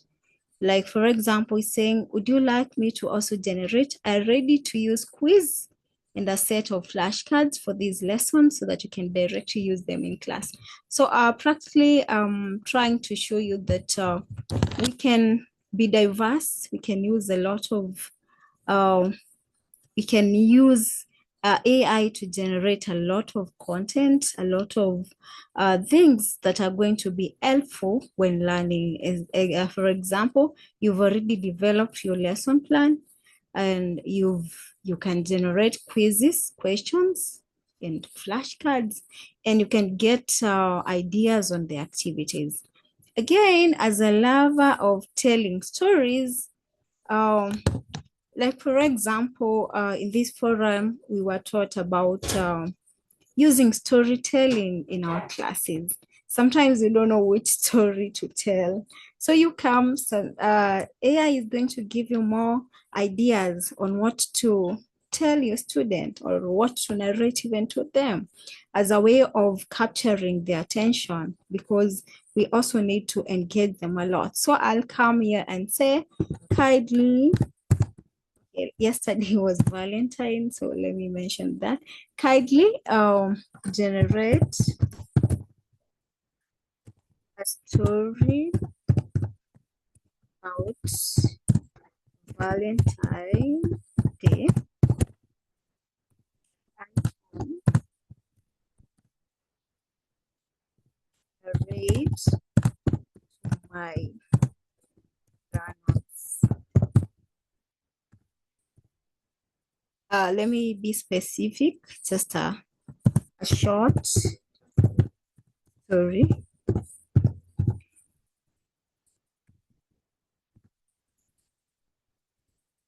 Like this.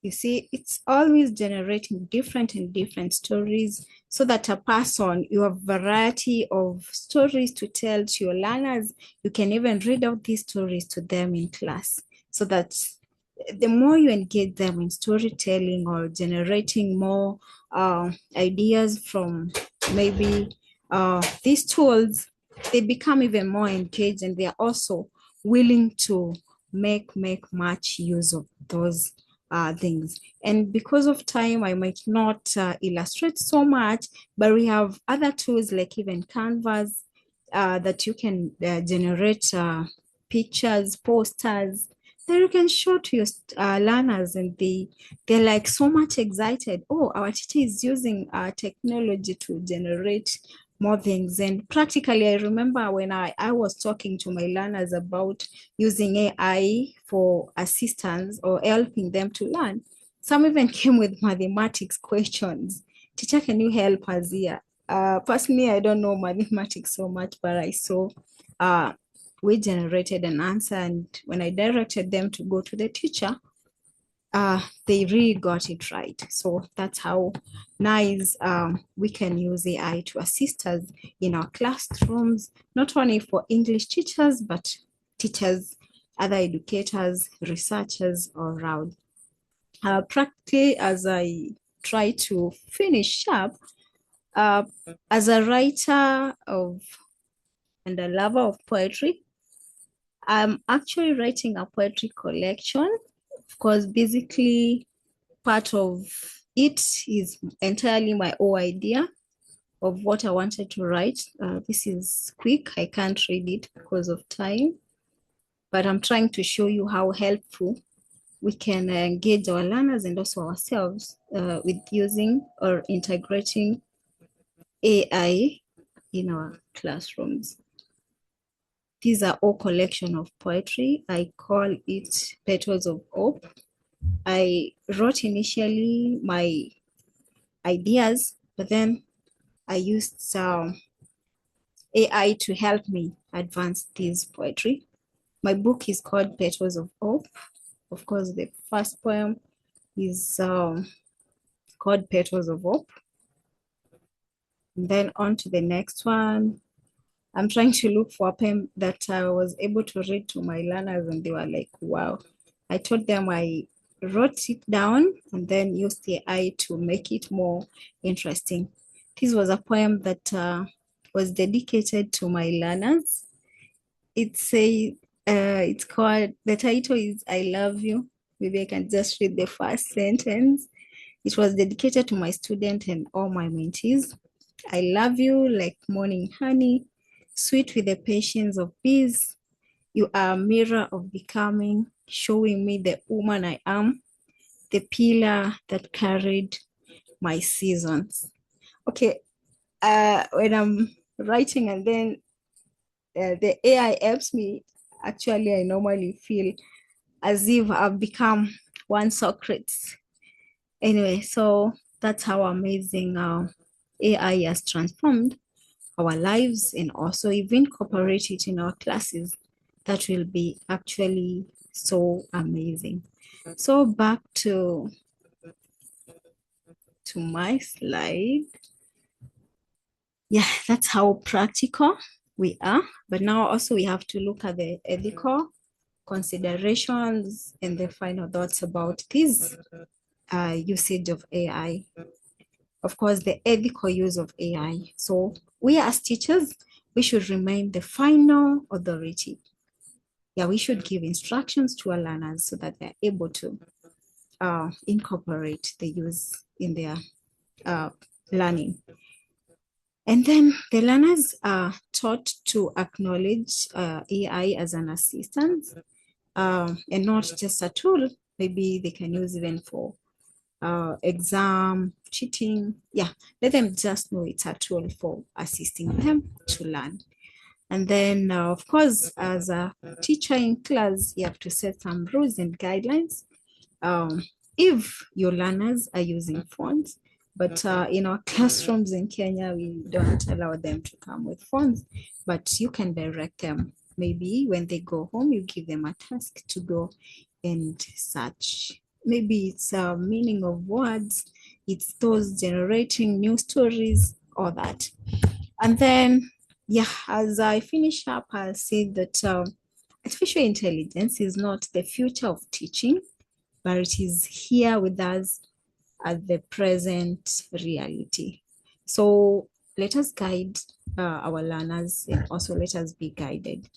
And as I finish, I'll say, by embracing AI thoughtfully, English teachers can transform their classrooms into spaces of creativity, critical thinking, and meaningful communication while maintaining the heart of teaching, and then enhancing the teacher-learner relationship, like I always do when I bring up stories generated. They feel so much excited about that. Yeah, so that's the end of my presentation. I'll finish with this. I'll say, let us fight the good fight. We are still learning about AI. It's not the end. Get to one of the tools, use it until at least you learn so much of how much it can generate. Thank you so much. Thank you, Edith. Thank you so much for your brilliant presentation. Yes. Thank you. We're going to be taking questions now. Thank you so much. That was quite interesting. And we have so many interesting comments in the chat. I just want to read one of them. A part of it actually from Dr. Okon, and he's just trying to lend a voice to what you mentioned about the ethical use of AI. And he says, again, excessive exposure to tech tools increases the cognitive load of learners, and teachers need to put strategies in place to reduce this extraneous cognitive load. AI truly helps teachers to design lessons, but caution is needed when learners engage hands-on. Thank you so much, one of our high chiefs of Africa ELTA and Africa ELTA board advisor and founder of Africa ELTA, Dr. Okon Efyong, for sharing that insightful comment.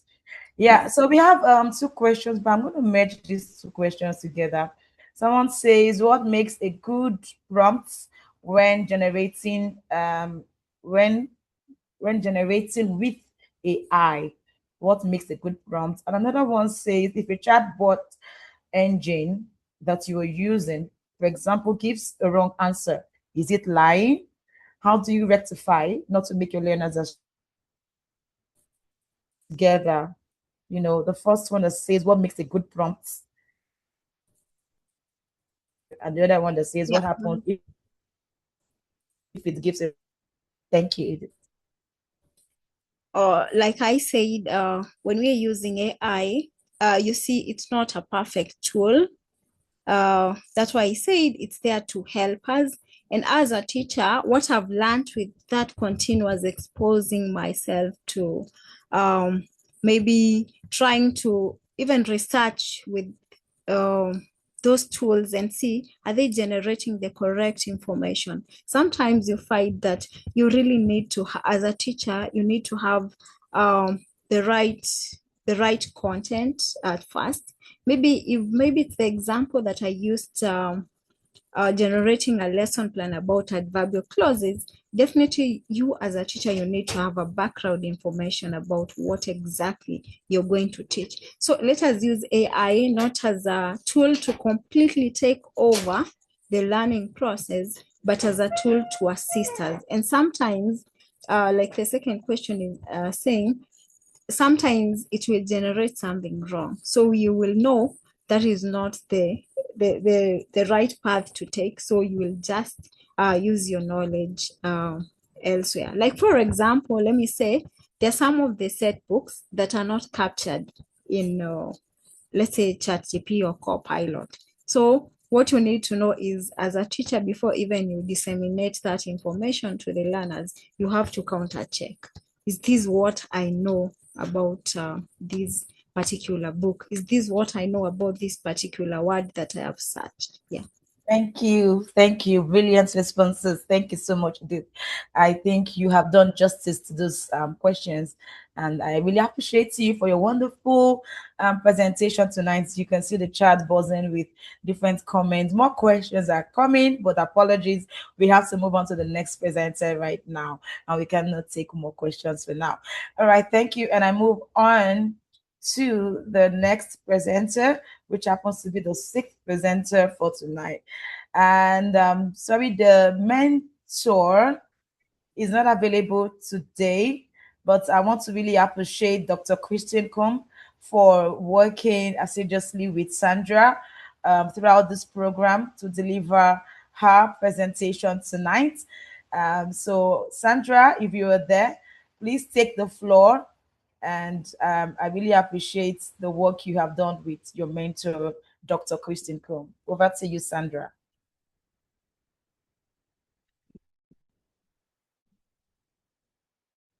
Thank you very much. Thank you, everyone. Good evening, esteemed colleagues,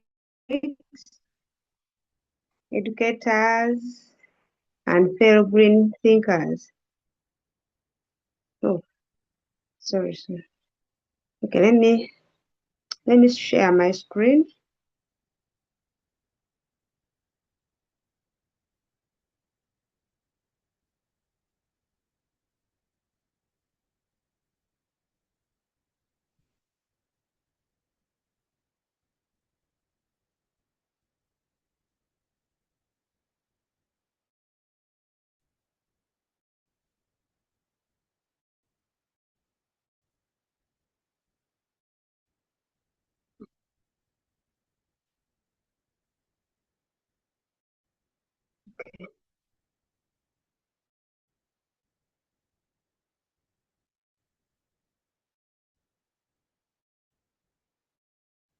Hi, Sandra. Are you sharing from your phone?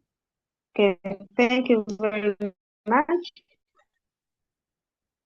I said, are you sharing from your phone? So it seems here so, we are. I don't know so whether small. you can hear me. Yes, loud and clear. However, your screen looks Yes, so hello? small. We could hardly. Hello, Hello? Sandra. Can you hear me? Yes, I can hear you. Can you also hear me? Yes, I'm using my phone.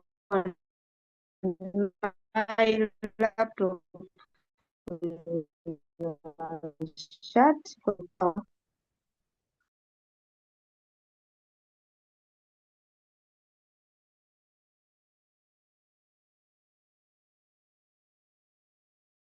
Okay, I think we've lost Sandra there. I can't hear or see her. Can anybody hear or see Sandra? No, we lost her. Okay, so maybe we move on to the next Yes, presenter. hello. Oh, Sandra is back. All right. So, Sandra, we could hardly Yes, see your screen. I think I'm it's so using small. my phone because my laptop is down. It needed power. So maybe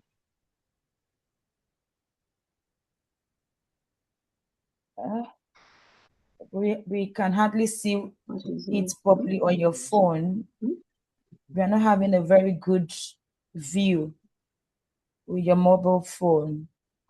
So it's hard to see your presentation, Sandra. It's quite difficult to see your presentation now. Oh, sorry. There you cannot see. I cannot see it properly. Sandra, can you send it to me Because by my laptop email is so I down. can? Okay, you can send it to me by email I and I will share it from my side. Okay, thank you. Okay. So please send it to Amira, Dr. Amira, I beg your pardon. and she will help to project to everyone. I think, Blessing, we can move to the next presenter while Sandra's doing that. All right, thank you. So we're going to move straight to our next presenter for tonight while we're waiting for Sandra's slides to arrive. And I want to believe that Carter is presently available to take on her presentation tonight. So I'm going to introduce her mentor, who is Estelle. And Estelle, one of our very fantastic mentors as well, is an EFL and FLE teacher specialized in foreign language didactics. And she is a former mentee and now mentor on the Female Leaders Mentoring Program. She advocates CPD as the core to teachers' well-being and growth. I now hand over to Estelle to kindly introduce her mentee. Over to you. Thank you, Estelle. Hello to everyone. Thank you Hi. very much, Blessing. Hi. Greetings to all of you. I would like to introduce to you Colto Thompson. She is a secondary school teacher from Liberia, and I'm so happy that she's presenting today. It was a great challenge, but today we are making it. She is a very sensitive person, and I'm sure you gain a lot from her presentation. Koto, all the best. You have the floor.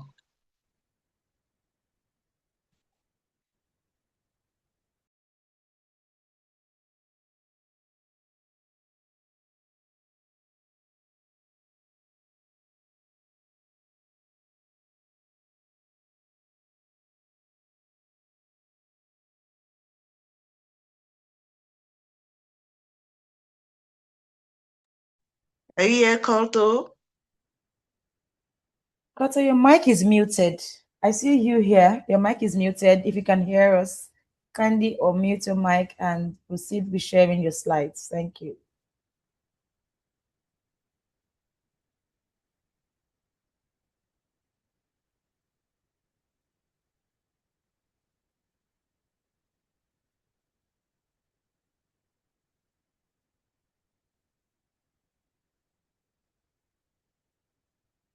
Okay. While we are waiting for Koto, I don't know if Estelle, her mentor, wants to just say one or two things about the presentation. Koto will be talking about inclusive education in Liberia, how education can be made. She wants to empower teachers actually on making learning more inclusive for every student so that all of them can actually have access to quality education. And she thinks that there are specific strategies they will use to actually implement inclusive education, not only in Liberia, but maybe across. Koto, can you get us? Yes, I'm listening. Excellent. Okay. All right. Thank you. Over to you, Good, Koto. Please go ahead. Yes. good Please evening, speak up a bit. everyone. Good Good evening. evening. Good evening. Welcome. We can hear you loud and clear. Okay. I want to say I'm sorry for the inconvenience yesterday. I'm No glad I'm problem. Go here. ahead. Your voice is I'll a be bit low, Koto. presenting. What? Your voice is a bit low. Okay. I say I'm sorry for the inconvenience yesterday. Yes, we heard that. Go ahead, please, with your presentation. Okay. You can share your Exactly. slides. Thank you. Um, presenting on the topic empowering African educators through innovative We pedagogy can see your slides, Koto. and Please, can you inclusive. share your slides before you go ahead with presenting? We can't see your slides. Please share your slides first Okay, before can you you go see it ahead with now? presenting. Not yet. Can you see the slide? No, we see you. We can only see you.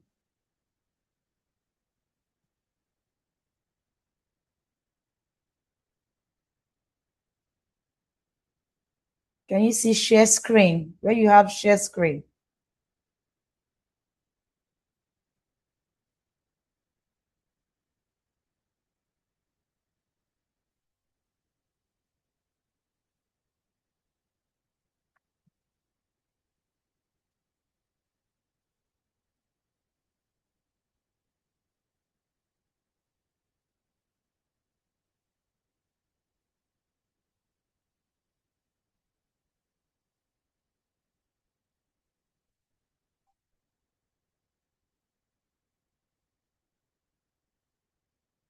Great.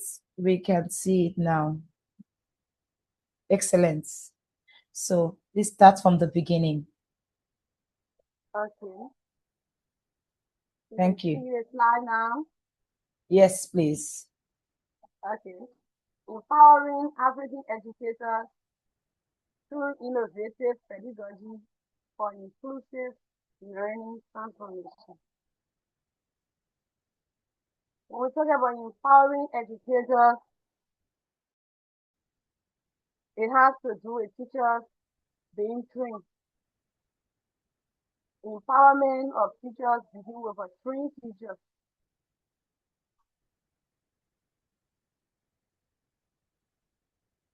Okay. So we have the concept of inclusive education in Africa. Inclusive education is widely embraced in principles. What does that mean? Empowering educators or for transformative learning is kind of an idea that everyone embraces. But we see uneven implementation across regions. That is, it varies across regions. Some areas, inclusive learning is being implemented fully. In other areas, implementation is fully performed. And then we have the persistent gap between policy and classroom. So let's move to the next slide. All right. As I go on to present, I have two questions here that I want the team to be looking at. What are some areas that teachers should be empowered? Do you think teachers should be empowered? What are some areas that teachers should be empowered? The next question is, have you ever had a student with disabilities in an overcrowded classroom? Can inclusive learning be effective in an overcrowded classroom? So we can be looking at the question as I proceed. Can I go to the next slide?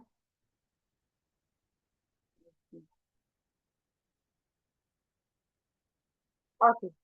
When we talk about empowering teachers or empowering educators, we say the key implementation should be what? Teacher training. Teachers should be trained. A well-trained teacher directly leads to better student performance. What does that mean? When we hear the word educators, it doesn't mean that everyone is trained with the pedagogy. That is the art and science of teaching.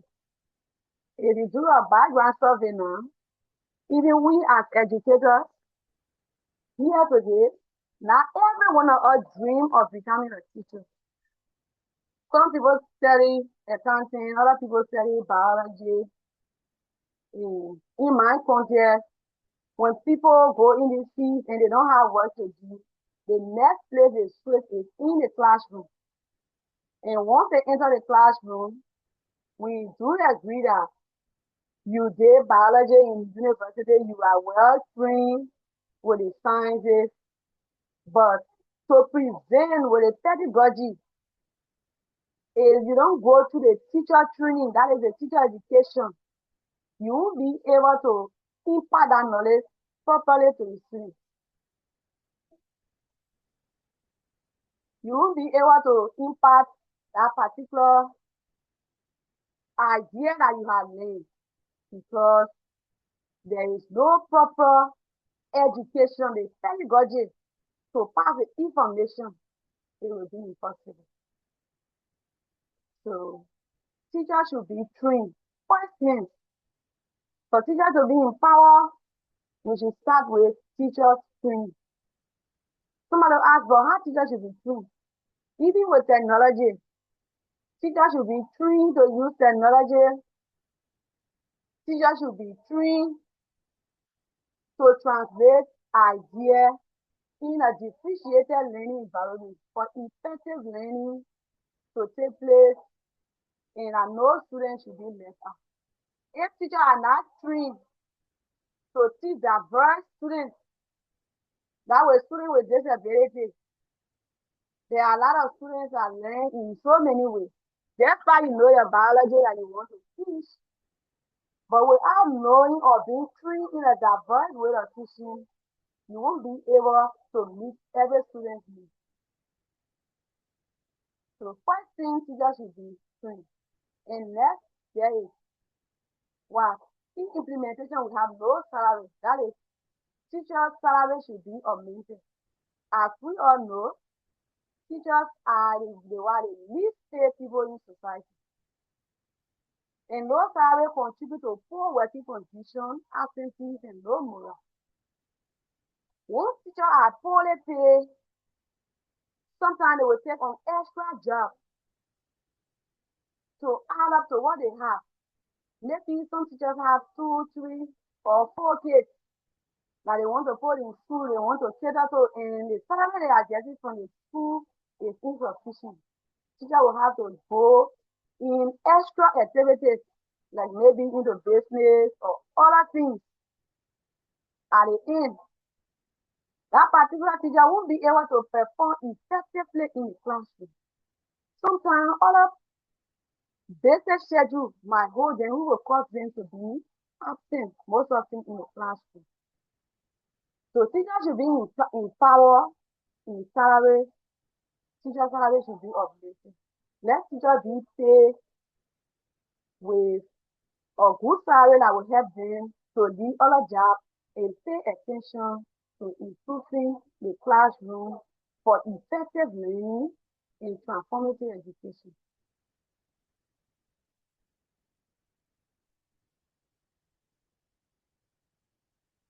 We have key challenges when we talk about inclusive learning for transformative learning.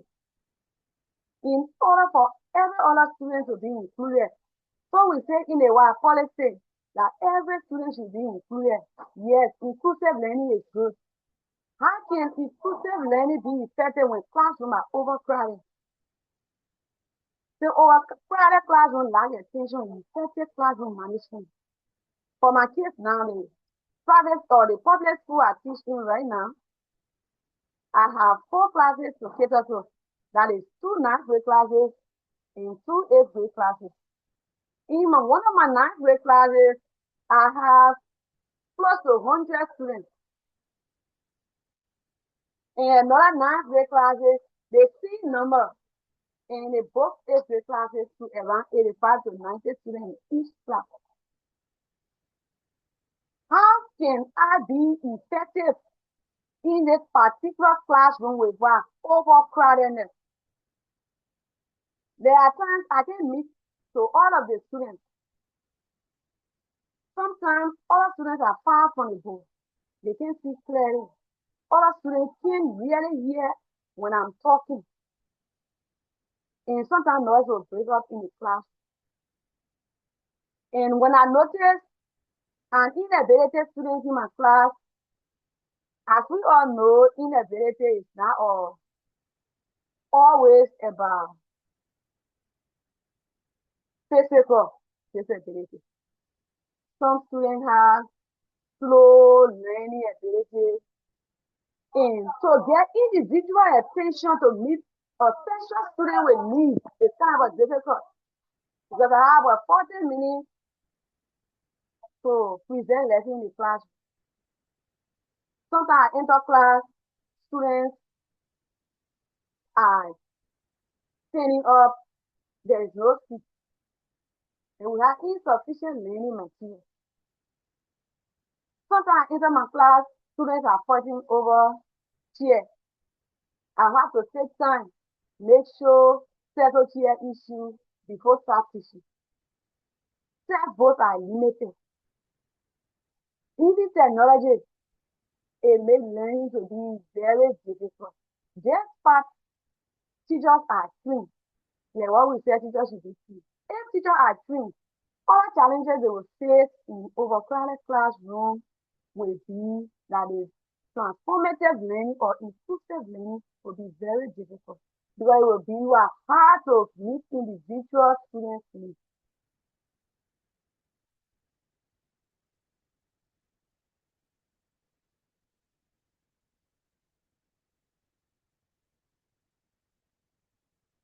Okay, so we'll talk about overcrowded classroom is what I'm really facing. And when we look at other private schools, other students are about 20, 25 to their classes that teachers can easily get to our students as compared to the public school.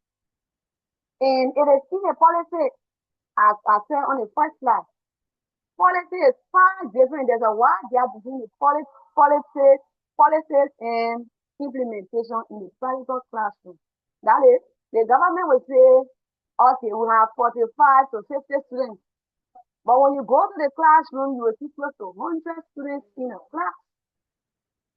So that's a wide gap between the policy and the implementation. Teachers should be empowered. Government should be able to help to create the exact size for classroom for inclusive learning to take place for transformative education. Okay, so I'll conclude to say our three teachers are better students. Inclusive education begins with empowered teachers. In order for inclusive education to be implemented for transformative learning innovation, we need a basic pedagogy. Teachers should be trained. Teachers should be well paid. Classrooms should be well sized. And teaching material should be available. Thank you. Hello? Hello?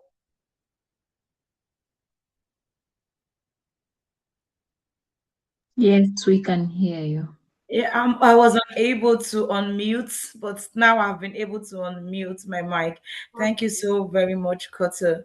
Thank you for that brilliant presentation. Yes, I have searched and I can't find any question in the chat. And I really want to thank you that despite all the challenges, you were able to pull through your presentation and we have gained from all that you have shared with us tonight. So without wasting much time, I would like to quickly move on to our final presenter for tonight, Sandra. I know Sandra is there, and I am also aware that Dr. Amira now has Sandra's slides. So yes, I would like to reintroduce Sandra and our mentor, Dr. Christine Kum, who is not here currently, and we appreciate the work you have both done together. So Sandra, over to you if you are there. Kindly unmute your mic. Yes. The floor is yours. And Dr. Mm. Amira, kindly help share Sandra's slides. Thank you very much. Yes, just 1 second. All right, thank you. Thank you very much as they present the slide. Thank you for being patient with me. Good evening, everyone. My fellow educators, and fellow great thinkers. A warm thank you for the organizers of this webinar. We are so humbled. So my topic is going to be shared. My name is Kaendeke Sandra from Uganda. I'm a teacher educator at Davan Girls Primary School. Maybe they can share the slides.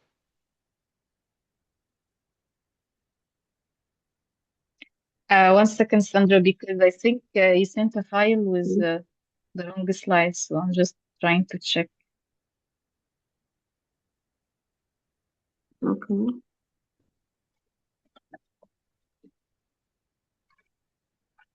So how has your experience been this program, Sandra? Yeah. It is a great experience because I'm learning much, but I'm praying hard that I'll go through because my laptop shut and now it failed to charge. So I thought I could use my phone to share my slides, but I still have hope. I will present. Yeah, I will present Definitely. because We are my here worker for is you. ready. Yeah, my worker is ready. Yeah. Yeah, I'm praying Please, hard I so know that. that Samira will share your slides for you. Mm, Thank you for your tenacity and your resilience. You know, a lot of teachers mm, go through a lot, and we appreciate your mm, resilience. Now your slides mm. are up, so over to you. Okay. Yeah, I thank God the Almighty who has enabled everything. So there we go. The title is the topic I have is greening English classrooms, weaving nature's rhythm into innovative language learning. So this session explores how English classrooms can integrate environmental awareness while promoting innovative and meaningful language learning. Like here, we are just innovating. We are using the environment right now because if things fail, we need to learn more about the environment. So the agenda covers why language matters for the planet, English language teaching and environmental consciousness, classroom strategies and activities, teachers' role, and now the takeaway message.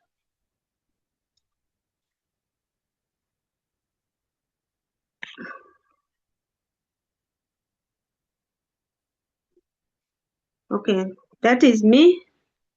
We can now go because I've already introduced myself because of time. Thank you. So now we shall have the icebreaker. The presentation will move from understanding the importance of language to practical classroom strategies and the teacher's innovative role. So we have here, the words are here. Maybe somebody can unmute and tell me, say one word you associate with the nature. The words are there. If I can hear at least from someone, at least any word, or you can, Freeze. yes? Fresh. Very good. Water. Very good. That is nature. Wonderful. Now, we are going to say one word you can associate with English language teaching. At least you have mentioned those words. The one that you can associate with English learning. Unmute and tell me in English. Yes. Good. I'm saying forest. Yeah. Now, associating with English language, how can you use those words in your class? How can you use? Yes. That is nature. Yeah. So now we can use those words in forming vocabulary. teaching vocabulary, structure, and even stories. So now we have there a mind. I think everybody is seeing that mind. And according to philosophy, the learner has something in the brain. So it is now me, the teacher, to improve on what the learner has and guide the learner. Because now this is the environment. It is the environment. Which words do I talk to this learner that will help the learner appreciate the environment? And what values does your English classroom promote? Can I hear at least someone? Which values? So now we are saying language shapes how we see the world. How we see the world, we use language. And now this, we leave the world or we leave the environment to only scientists. We can also have the nature walk, we move around. And now with language shaping the world, the vocabulary we give the child makes that child fluent. Because if you have few words, you can fail to communicate. So since this learner is in the environment, we need to get the words. And how do we get these words? We can make the word bank. And now in the word bank, we can have words like afforestation, pollution, climate change, recycling, at least to help this learner be aware of these words. And it will help the learner to become aware of the environment where he or she is living. So classrooms influence values. Like if this is my classroom, look at my slide. If it is my classroom, then which value do I promote here? Because I have the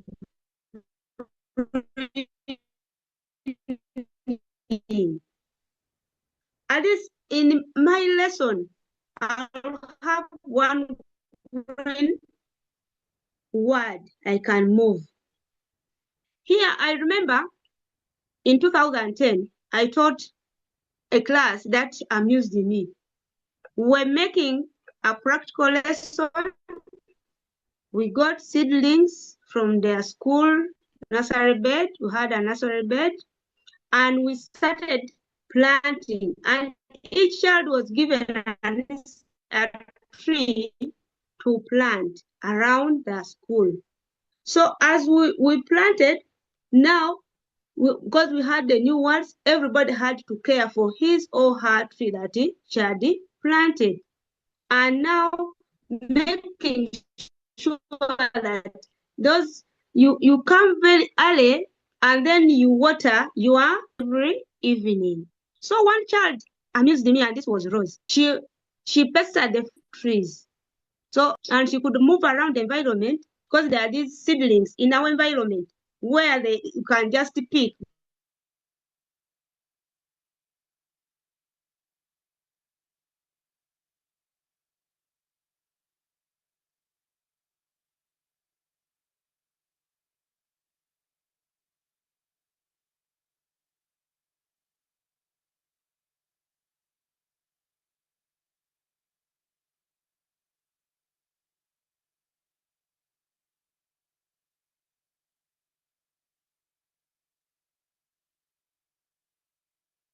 Hello. I think we lost Sandra. Yes, Yes. I was Okay. wondering. I was wondering if I was the only one again who couldn't see. Okay, okay, like we lost her. Oh, okay. Let's see if she will join in a minute or so. one of those things. And her presentation is quite interesting. Yes.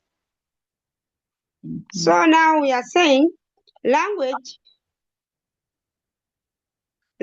builds curiosity. With curiosity, somebody will begin with imagining, like you can take them outside, and then they will also imagine, how do these leaves whisper? Then when they go out, still you can put them in some imagination. How would this world be if the bees were not there? Or how do this world be if the forest was not there?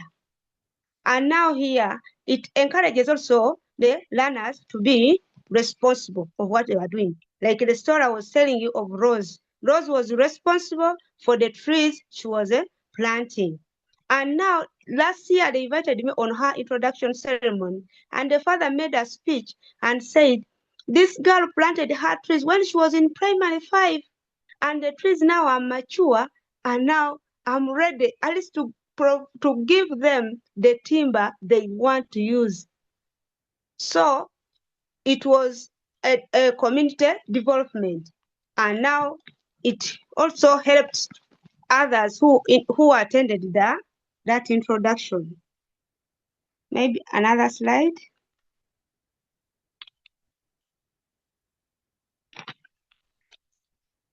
Yeah, the classroom strategies. We are looking at the classroom strategies. What classroom strategies can you use to include environmental angle? So in the classroom, we can use stories. Like in Africa, we have those folk stories where we respect nature. For example, in Uganda, we have some forests that when you are not supposed to cut any tree from that forest. And like the Nakaima tree, we have the Nakaima tree. It is a spiritual tree that you are not supposed to cut. But those people were just respecting nature, not to cut trees. It's not because of the spirits which were there, but now they were conserving the environment. So when we bring such stories and we tell those learners how people used to conserve the trees, then it helps us all. Then learners can get poems. You can write poems like on rivers. Then somebody writes a poem about the rivers. Then we can have dialogues or debate. I got for them a topic like, should polythene bags be banned in Uganda? So now others will support and others will also be against the motion as they discuss. Here we have the competence-based curriculum where learners center of learning.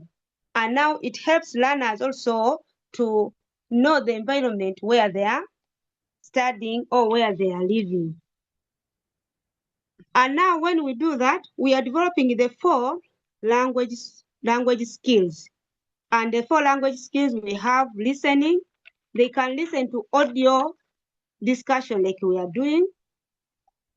They can now speaking, they can present like we are doing. Here we are presenting and now we are promoting the speaking skill. And then they can also write essays or letters on nature. That is also a language skill, and they can still read the texts, or they can read the essays that they write. And after that, we display them, and then people will read and even themselves and admire the work they do. Another slide.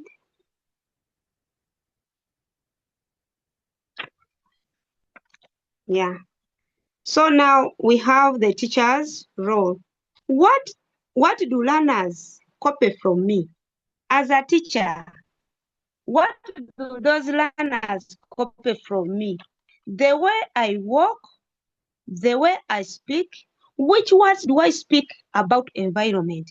If every time I'm talking about deforestation, cutting down trees, spoiling nature, they will be doing the same. But if I encourage them not to cut down trees anyhow, or to plant, if you cut one, you plant 5, then these learners will also copy that. Like we have the nature walk, and sometimes we organize as that language learning lesson. We can move outside to conserve the environment. We make cleanups along the road. Now we clean. Sometimes we go to the market and then we clean. So the children will be responsible citizens because the teacher now encourages them to do that, so they will also copy that. And a teacher is a mindful citizen. Do we mind about the environment? Do we get at least a green word in every lesson to help these learners to be aware of what they are, aware of the environment? And also, we just get precise words to use. Just get precise language words to use. For example, climate change, pollution, renewable energy, recycling, because now this language, we should involve this language, this environment in our teaching, because environmental education aligns with the United Nations Sustainability Agenda, guided by the Sustainable Development Goals. For example, the Sustainable Development Goal 4 promotes quality education, and the Sustainable Development Goal 13 promotes climate action. So we need to put, because we have language. Language is not only a tool, but just a seed. For us, we have words which learners can use as a seed when they go outside to share with others. As we bring these words, as we make them know the environment and the importance and how to maintain it, then we are making good citizens. Then teachers demonstrate, like I was saying, the green practice. Do we have these green practices in school? Like in class, we have the nature table. Do we have like a garden or a school garden? We go to the school. We don't need to live for science teachers only. We also need to be with them.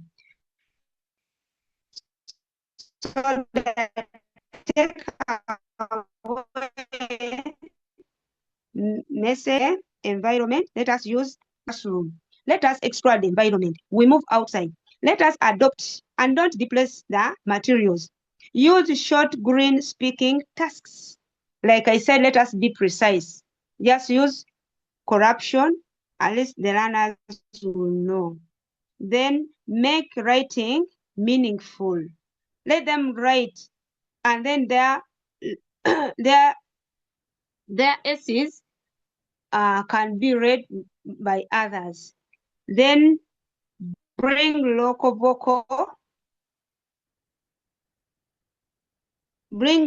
voice into English learning teaching. Remember, when learning ignores life, education loses meaning. Yes. Amazing. Yeah. So now there we have, yes.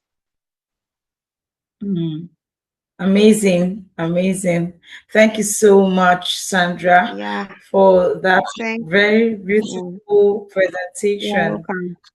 You amazing. Thank you. You're welcome. Yes, thank you for being Yeah. strong and for making it through, for being positive. Yes, and yeah. you're able to complete your presentation. Yeah. Not okay. Beautifully. Yeah, welcome. Okay.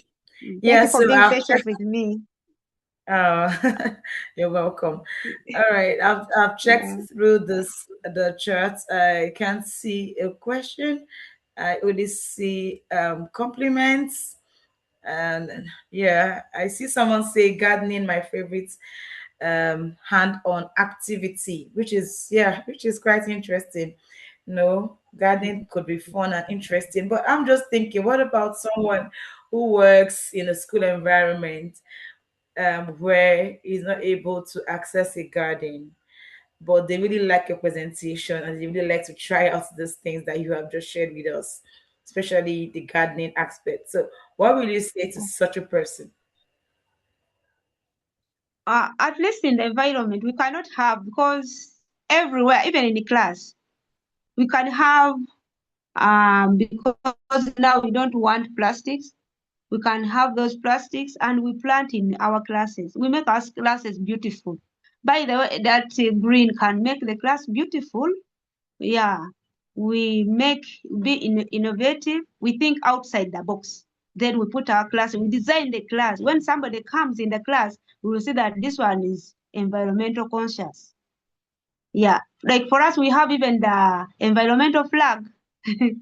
Yeah, Wow, so we can put excellent. that environmental flag and then design our classes. Yeah, thank you. Yeah, well, excellent. Mm. Thank you so much for that. Thank you. I see we call Mm, doing that as a welcome. child, taking my bean plants to school in plastic jars and things like that. Yeah, And I've also asked my yeah, learners to yeah. do something like that too. And it's usually fun bringing Mm, all their plants to school, watering them every day, mm, watching them grow. So mm, yeah, it's fun. If there's no garden, you mm, can as well create your garden. Thank you so much again, mm, Sandra. And that brings us to mm, the end of the day three of our Africa ELTA Female Leadership Mentoring Program. Final presentations of mm, all mentees. They've worked so hard over the past few months. And thank you mm. so much for all our presenters for tonight. I am delighted to hand over now to Dr. Amira, the program coordinator for the female mentoring leadership program. And I'm so grateful for to Amira for giving me this chance, to moderate the last day of this wonderful event. Thank you so much, Dr. Amira, for the privilege. I'm so delighted, to be here today and to meet with these beautiful ladies who have given their best tonight. And thank you, Africa ELTA board advisors and our mentors. Over to you, Dr. Amira. Thank you, ma'am. Thank you very much, Blessing, and thank you for taking the lead today in doing a fantastic job facilitating the session. I am not going to keep you here longer. So usually at the end of the program, we take a group photo with mentors, mentees, and also the audience. And I'd like to congratulate all our mentees who have become now official presenters.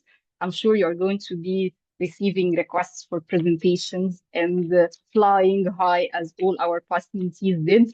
And also, you will be joining us in the next round as mentors because you have all done a fantastic job. We are very proud of the work that you have done.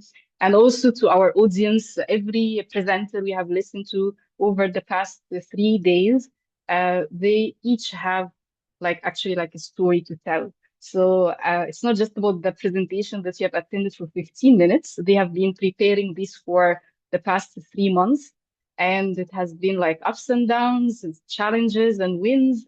But I'm very glad and also very proud of all of them for making it till today. Also, I'd like to thank everyone who have joined us from day one. We have spent 7 hours in these presentations over the past 3 days, and I think also countless hours in practice and mentoring. So I'd like to give special thanks to our mentors who have been very dedicated to support our mentees. These are Africa ELTA mentors among our African and international friends. So thank you very much for your dedication and service. And also to our mentees who have shown up to the challenge And today we have seen many of them also struggling with connectivity. And this is actually like one of the smallest issues that they have faced throughout the program, but they are able to demonstrate leadership and also to show the presentation skills that they have learned from our mentors. So thank you very much for showing up to the challenge and for making Africa ELTA very proud of all of you. We are going now to take a group photo, and I'm going to do this twice. So I would like to ask you please to open your camera so you can appear in the photo with your beautiful faces. Okay, and you have 2 pages here. I know we have some audience on Facebook, but I'm sorry we can't capture you here. We are going to capture our audience on Zoom for now. So 1, 2, 3. This is the first one.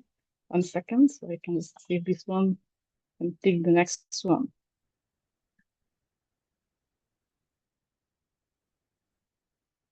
Okay, so this is page 2. 1, 2, 3. Perfect. Thank you, everyone. You pressed the camera for us. I didn't make it. My camera is not allowed. The GoPro. Okay, thank you very much, everyone. Have a great evening, and hopefully we'll see you at the Africa ELTA conference in Kenya, and we'll have some of our mentees presenting as well. Yes, you did it. Congratulations. We did it. Thank you. Congratulations. Hello, Amira. Kindly unmute our cameras. My camera is muted. I can't see my face. No, I took your photo. But I can see my video is disabled. We got Okay, something. I am going to take one now for you, especially. Yeah, good night, everyone. Good night, yeah. Bye-bye.